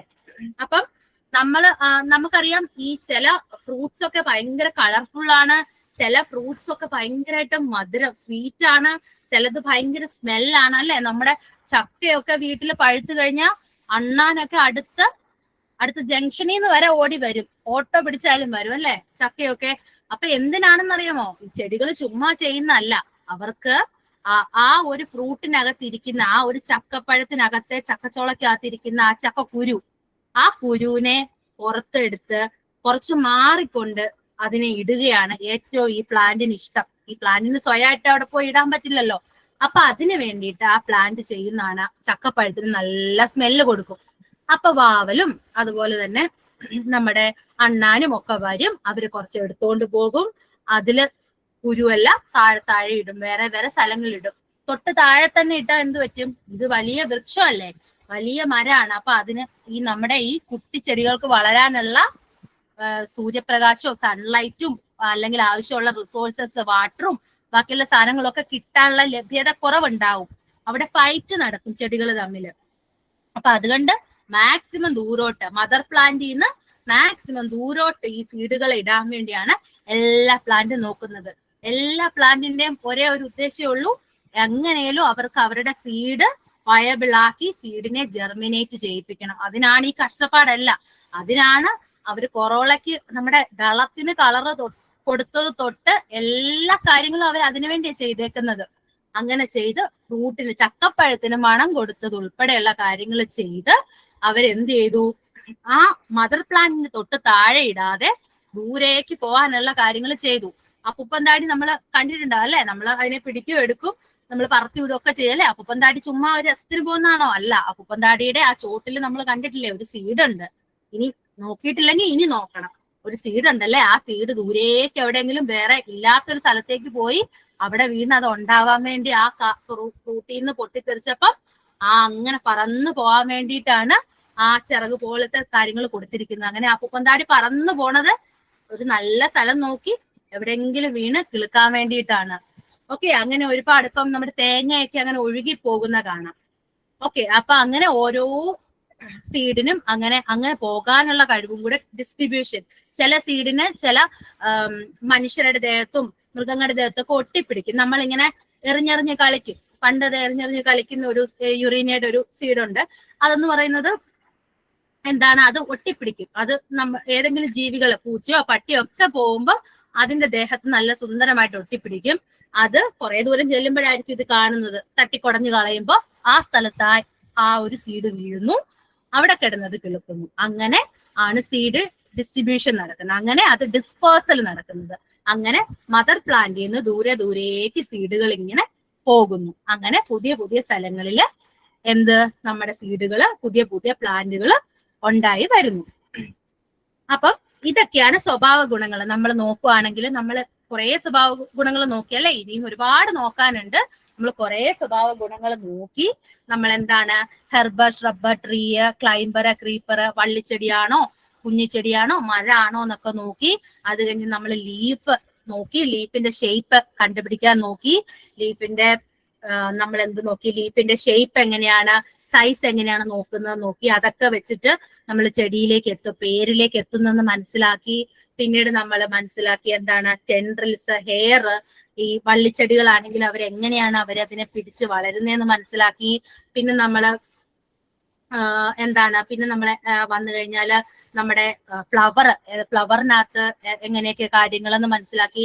ദളം, വിതളം, കേസരിപുടം, ജനിപുടം, അങ്ങനെയുള്ള കാര്യങ്ങളുണ്ട്. എന്തിനാണ് ദളത്തിന് അത്രയും ഭംഗി കൊടുത്തിരിക്കുന്നതെന്ന് മനസ്സിലാക്കി. പരാഗരേണുക്കള് ജനിപുടത്തിൽ വന്ന് വീഴണമെന്ന് മനസ്സിലായി. അതിനു വേണ്ടിയിട്ടാണ് നമ്മുടെ പോളിനേറ്റേഴ്സ്, ബീസ് ആയാലും അതുപോലെ തന്നെ ബട്ടർഫ്ലൈസും ഒക്കെ വരുന്നതെന്ന് മനസ്സിലാക്കി. പിന്നെ നമ്മൾ പൂങ്കുലകൾ, ഒരു പൂവല്ല ഒരു പൂങ്കുലകൾ ഏതൊക്കെയാണ്, റസീമ, സൈമ, അതൊക്കെ എന്താ, അമ്പല്, അതെല്ലാം നമ്മൾ കോറിമ്പ്, അതൊക്കെ നമ്മൾ മനസ്സിലാക്കി. പിന്നെ നമ്മൾ ഓരോ ടൈപ്പ് ഉണ്ടെന്നാണ്, ഓരോ പ്ലാന്റിലും വ്യത്യാസമാണെന്നാണ് നമ്മൾ മനസ്സിലാക്കിയത്. പൂങ്കുല ഉണ്ട്, പക്ഷെ ഓരോ പൂങ്കുലയും ഒന്നിൽ നിന്ന് വ്യത്യാസമാണെന്ന് നമ്മൾ മനസ്സിലാക്കി അല്ലെ. അപ്പം പിന്നെ ഫ്രൂട്ട്സ്, പലതരത്തിലുള്ള ഡ്രൂപ്പ്, ബെറി, ക്യാപ്സ്യൂള്, പലതരത്തിലുള്ള ഫ്രൂട്ട് ഉണ്ടെന്ന് നമ്മൾ മനസ്സിലാക്കി. അതിനുശേഷം നമ്മള് സീഡ്സ്, പലതരത്തിലുള്ള സീഡ്സ് ഉണ്ടെന്ന് മനസ്സിലായി. എന്തിനാണ് എല്ലാം ഇതിങ്ങനെ ചെയ്തതെന്നും മനസ്സിലാക്കി. അപ്പൊ ഇത്രയൊക്കെ കാര്യങ്ങൾ നോട്ട് ചെയ്ത് പോകുമ്പോഴാണ് നമുക്ക് ഒരു ചെടിയിലേക്ക് എത്താൻ പറ്റുക. ഓക്കെ, ഇപ്പൊ ഇത്രയും കാര്യങ്ങളൊന്നും നിങ്ങൾക്ക് ഒരു കാവി പോയിരുന്ന ഒരു ചെടിയുടെ ഈ മൊത്തം ഡീറ്റെയിൽസ് ഇന്ന് എഴുതിക്കൊണ്ടിരുന്ന നിങ്ങൾ അവിടെ തന്നെ ഇരിക്കുകയുള്ളൂ. അപ്പൊ കുറെ കാര്യങ്ങൾ നിങ്ങൾ മനസ്സിൽ പകർത്തണം. പിന്നെ നിങ്ങൾ നിങ്ങളുടെ വീട്ടിൽ നിങ്ങളുടെ മാതാപിതാക്കളുമായിട്ടാണ് പോകുന്നത് അല്ലെ, പേരൻസ്, മുതിർന്നവരായിട്ടാ പോവുക. അപ്പൊ നിങ്ങൾ എന്ത് ചെയ്യണം, ആ ചെടിയുടെ ഫോട്ടോ എടുക്കണം. അപ്പൊ ഇതെല്ലാം ഓർക്കണം. ഒരു ചെടിയുടെ ഫോട്ടോ എടുക്കുമ്പോൾ ഓർക്കണം, ലീഫ്, ഇല കിട്ടണം, തണ്ട് കിട്ടണം, നാരുകൾ ഉണ്ടെങ്കിൽ നാര്, ഹെയർ ഒക്കെ കിട്ടണം, മുള്ളുകൾ ഉണ്ടെങ്കിൽ അത് കിട്ടണം, പൂവിന്റെ കളറ് കിട്ടണം, പൂ തന്നെ പല ആംഗിളിൽ, ഒരു നേരെയുള്ള ഒരു ഫോട്ടോ എടുക്കണം, സൈഡ് വ്യൂ ചെരിഞ്ഞുള്ള ഒരു ഫോട്ടോ എടുക്കണം. ഓക്കെ, അപ്പൊ അങ്ങനെ നിങ്ങൾ മനസ്സിൽ ഓർക്കണം എന്തൊക്കെ കാര്യങ്ങൾ വേണം. ഇപ്പൊ നിങ്ങൾക്ക് അറിയാമല്ലോ എന്തൊക്കെ കാര്യങ്ങൾ വേണം ഒരു ചെടിയുടെ പേരിലേക്ക് എത്താൻ. നിങ്ങൾ കണ്ട ചെടിയുടെ പേരിലോട്ട് എത്താൻ നിങ്ങൾക്ക് ഒരുപാട് ഡാറ്റ വേണം, ഒരുപാട് കാര്യങ്ങൾ വേണം അല്ലെ. അതെല്ലാം ഓർത്ത് വെച്ചിട്ട് വേണം നിങ്ങൾ ഫോട്ടോസ് എടുക്കാൻ വേണ്ടിയിട്ട്. ഓക്കെ, അങ്ങനെ ഫോട്ടോസ് എടുത്ത് വെച്ച് കഴിഞ്ഞാൽ നമ്മൾ ഒരുമിച്ച് അതിനെ വർക്ക്ഔട്ട് ചെയ്ത് കഴിയുമ്പോൾ നമുക്ക് ആ ചെടിയുടെ പേരും കിട്ടും, ആ ചെടി ഏത് കുടുംബത്തിലാണെന്നും കിട്ടും. ഓക്കെ, അപ്പം കാവുകളെ തേടിയുള്ള യാത്രയില് സസ്യങ്ങളെ പറ്റി എന്താണെന്ന് ഒരു ആമുഖം നിങ്ങൾക്ക് എല്ലാവർക്കും കിട്ടിയെന്ന് കരുതുന്നു. പിന്നെ നിങ്ങൾക്ക് പോകുന്നതിന് മുന്നേ നമുക്കൊരു ചെക്ക് ലിസ്റ്റ് പോലെ ഇപ്പൊ നമ്മൾ ഈ പറഞ്ഞ കാര്യങ്ങളെല്ലാം ഉൾപ്പെടുത്തി ഒരു ഫോം പോലെ എന്തൊക്കെ കാര്യങ്ങൾ ചെക്ക് ചെയ്യണമെന്നുള്ളത് നമുക്ക് ഗ്രൂപ്പിൽ പിന്നീട് ഷെയർ ചെയ്യാം. പോട്ടെ, ഇപ്പൊ സമയമില്ലാഞ്ഞതുകൊണ്ടാണ്. പിന്നീട് നമുക്ക് എന്ത് ചെയ്യാം, ഷെയർ ചെയ്യാം, പ്രിപ്പയർ ചെയ്തിട്ട് ഷെയർ ചെയ്യാം. അപ്പൊ നിങ്ങൾക്ക് ഹെർബാണോ, അപ്പൊ അവിടെ ഒരു ടിക്ക് ഇട്ടങ്ങ് വിട്ടാൽ മതി. ഹെർബാണോ ഒരു ടിക്ക് ഇടുക, ഷ്രബാണോ ടിക്ക് ഇടുക, അല്ലെങ്കിൽ ക്ലൈംബർ ആണോ, അങ്ങനെ നിങ്ങൾക്ക് ചെയ്യാവുന്ന രീതിയിൽ ഒരു ഫോം നിങ്ങൾക്ക് തയ്യാറാക്കാതെ നിങ്ങൾ പേപ്പറിൽ എഴുതിക്കൊണ്ട് പോവുക, പ്രിന്റ് എടുക്കുകയോ ചെയ്താൽ നിങ്ങൾക്ക് കുറച്ചുകൂടെ ഈസി ആവും. ഓക്കെ, ഇനി എന്തെങ്കിലും സംശയങ്ങൾ ഉണ്ടെങ്കിൽ നിങ്ങൾക്ക് ചോദിക്കാം.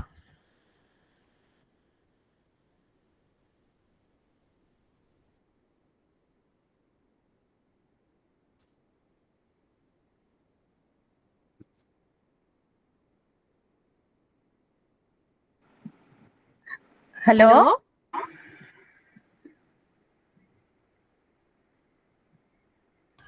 കുട്ടികൾ എന്തെങ്കിലും ഡൗട്ട് ഉണ്ടെങ്കിൽ പെട്ടെന്നൊന്ന് ചോദിക്കോ. നമ്മൾ 1 മണിക്കൂർ കഴിഞ്ഞിട്ടുണ്ട്.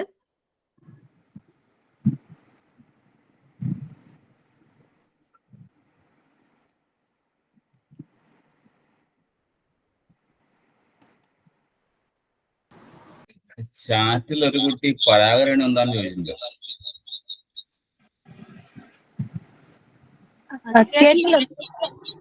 ചാറ്റില് ഒരു കുട്ടി പരാഗരേണു എന്താണെന്ന് ചോദിച്ചിട്ടുണ്ട്. പരാഗരേണു എന്താണെന്ന്? പരാഗരേണു എന്ന് പറയുന്നത് പൂമ്പൊടി എന്ന് നമ്മൾ പറയൂലോ, അതാണ്. അതായത് മെയിൽ പാർട്ടിന് നമ്മൾ ആൻഡ്രീഷ്യം എന്ന് പറയുന്നു. അതായത് കേസരി പുടം എന്ന് പറയുന്നു. ഈ കേസരി പുടം 2-3 ഭാഗങ്ങളായിട്ട് ഫിലമെന്റ് ആയിട്ട്, ഒരു ഫിലമെന്റും ഒരു സ്റ്റേമനുമായിട്ടാണ് ഇരിക്കുന്നത്. ആ സ്റ്റേമനകത്താണ് പരാഗരേണു. അതായത് നമ്മൾ കാണുന്ന ആ മഞ്ഞ പൊടിനെ നമുക്ക് പരാഗരേണു എന്ന് പറയാം.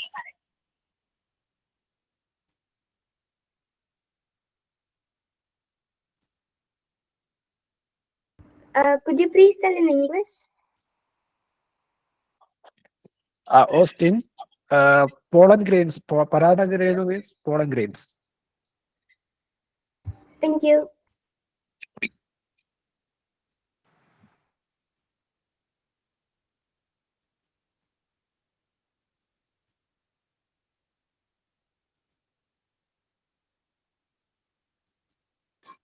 ഇപ്പൊ എല്ലാവരും ക്ലാസ് കേട്ടില്ലേ?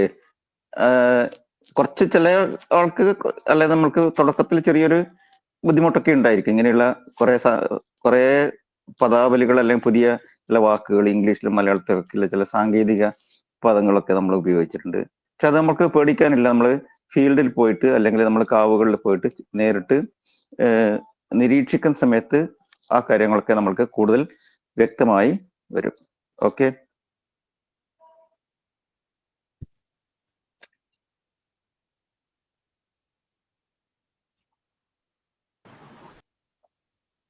എന്നാ പിന്നെ ഗുഡ് നൈറ്റ്. കൂടുതൽ ചോദ്യങ്ങളുണ്ടെങ്കിൽ നമുക്ക് ഗ്രൂപ്പ്. അതെ, കൂടുതൽ ചോദ്യങ്ങളുണ്ടെങ്കിൽ ഗ്രൂപ്പിൽ ഇട്ടാൽ മതി. അല്ലെങ്കിൽ മറ്റേ ഇത് സംബന്ധിച്ച സംശയങ്ങളുണ്ടെങ്കിൽ ഗ്രൂപ്പിൽ ചോദിച്ചാൽ മതി. നമുക്ക് ക്ലാസ് എടുത്ത രേഷ്മ ടീച്ചർ പറഞ്ഞത്.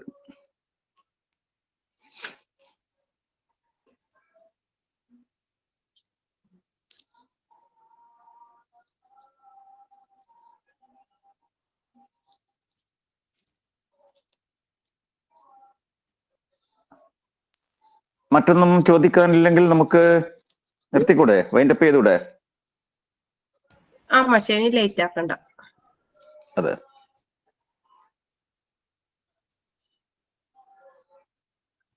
അപ്പം മാഷ് ഒരു ഔദ്യോഗികമായിട്ടൊരു ഓക്കെ. ആ, അപ്പൊ നമ്മുടെ ഇന്നത്തെ രണ്ടാമത്തെ ഒരു ക്ലാസ് ആണ്. നമ്മൾക്ക് ഈ ഓൺലൈൻ ക്ലാസ് മാത്രമല്ല, നമുക്ക് നേരിട്ട് ഒരുപാട് കാര്യങ്ങൾ ചെയ്യേണ്ട. അതിനു മുമ്പായിട്ടുള്ള പ്രാഥമികമായി നമുക്ക് അറിയേണ്ട കുറച്ച് കാര്യങ്ങളാണ് രേഷ്മ ടീച്ചർ നിങ്ങളോട് പറഞ്ഞത്. എല്ലാവർക്കും ഈ ക്ലാസ് ഇഷ്ടപ്പെട്ടിട്ടുണ്ടാകും എന്ന് വിചാരിക്കുന്നു. നമുക്ക് നേരിട്ടുള്ള ചില ഫീൽഡ് ട്രിപ്പുകൾ നേരത്തെ ഇന്നലെ തന്നെ സൂചിപ്പിച്ചിട്ടുണ്ടായിരുന്നു. കാവുകളിൽ ചെന്നിട്ട് നമ്മൾ നേരിട്ട് നിരീക്ഷണം നടത്തുന്നുണ്ട്. അപ്പോൾ അങ്ങനെ നിരീക്ഷണം നടത്തുന്ന സമയത്ത് ആദ്യത്തെ ദിവസം തന്നെ എല്ലാ സംശയങ്ങളും തീരണമെന്നില്ല. നമുക്ക് കുറച്ച് കഴിയുമ്പോഴേക്കും ഒരു 3-4 നിരീക്ഷണ പഠനങ്ങൾ അല്ലെങ്കിൽ ഫീൽഡ് ട്രിപ്പുകൾ നടന്നു കഴിയുമ്പോഴേക്ക് നിങ്ങൾക്ക് തന്നെ സ്വന്തമായിട്ട് ഏകദേശം ഒരു ഐഡിയ കിട്ടും എങ്ങനെയാണ് കൃത്യമായി നിരീക്ഷിക്കേണ്ടതിനെ കുറിച്ച്. അതിൻ്റെ ഒരു നിരീക്ഷിക്കാനുള്ള ഒരു രീതി ടീച്ചർ നിങ്ങൾക്ക് ഷെയർ ചെയ്യാന്ന് പറഞ്ഞിട്ടുണ്ട്. അപ്പൊ ഇതിൽ പങ്കെടുത്ത എല്ലാ കുട്ടികൾക്കും രക്ഷിതാക്കൾക്കും നന്ദി പറയുന്നു. ഔപചാരികതയുടെ പേരിൽ രേഷ്മയ്ക്കും നന്ദി പറയുന്നു. ഉറക്ക വിസിയുടെ പേരിൽ എല്ലാവർക്കും ശുഭരാത്രി.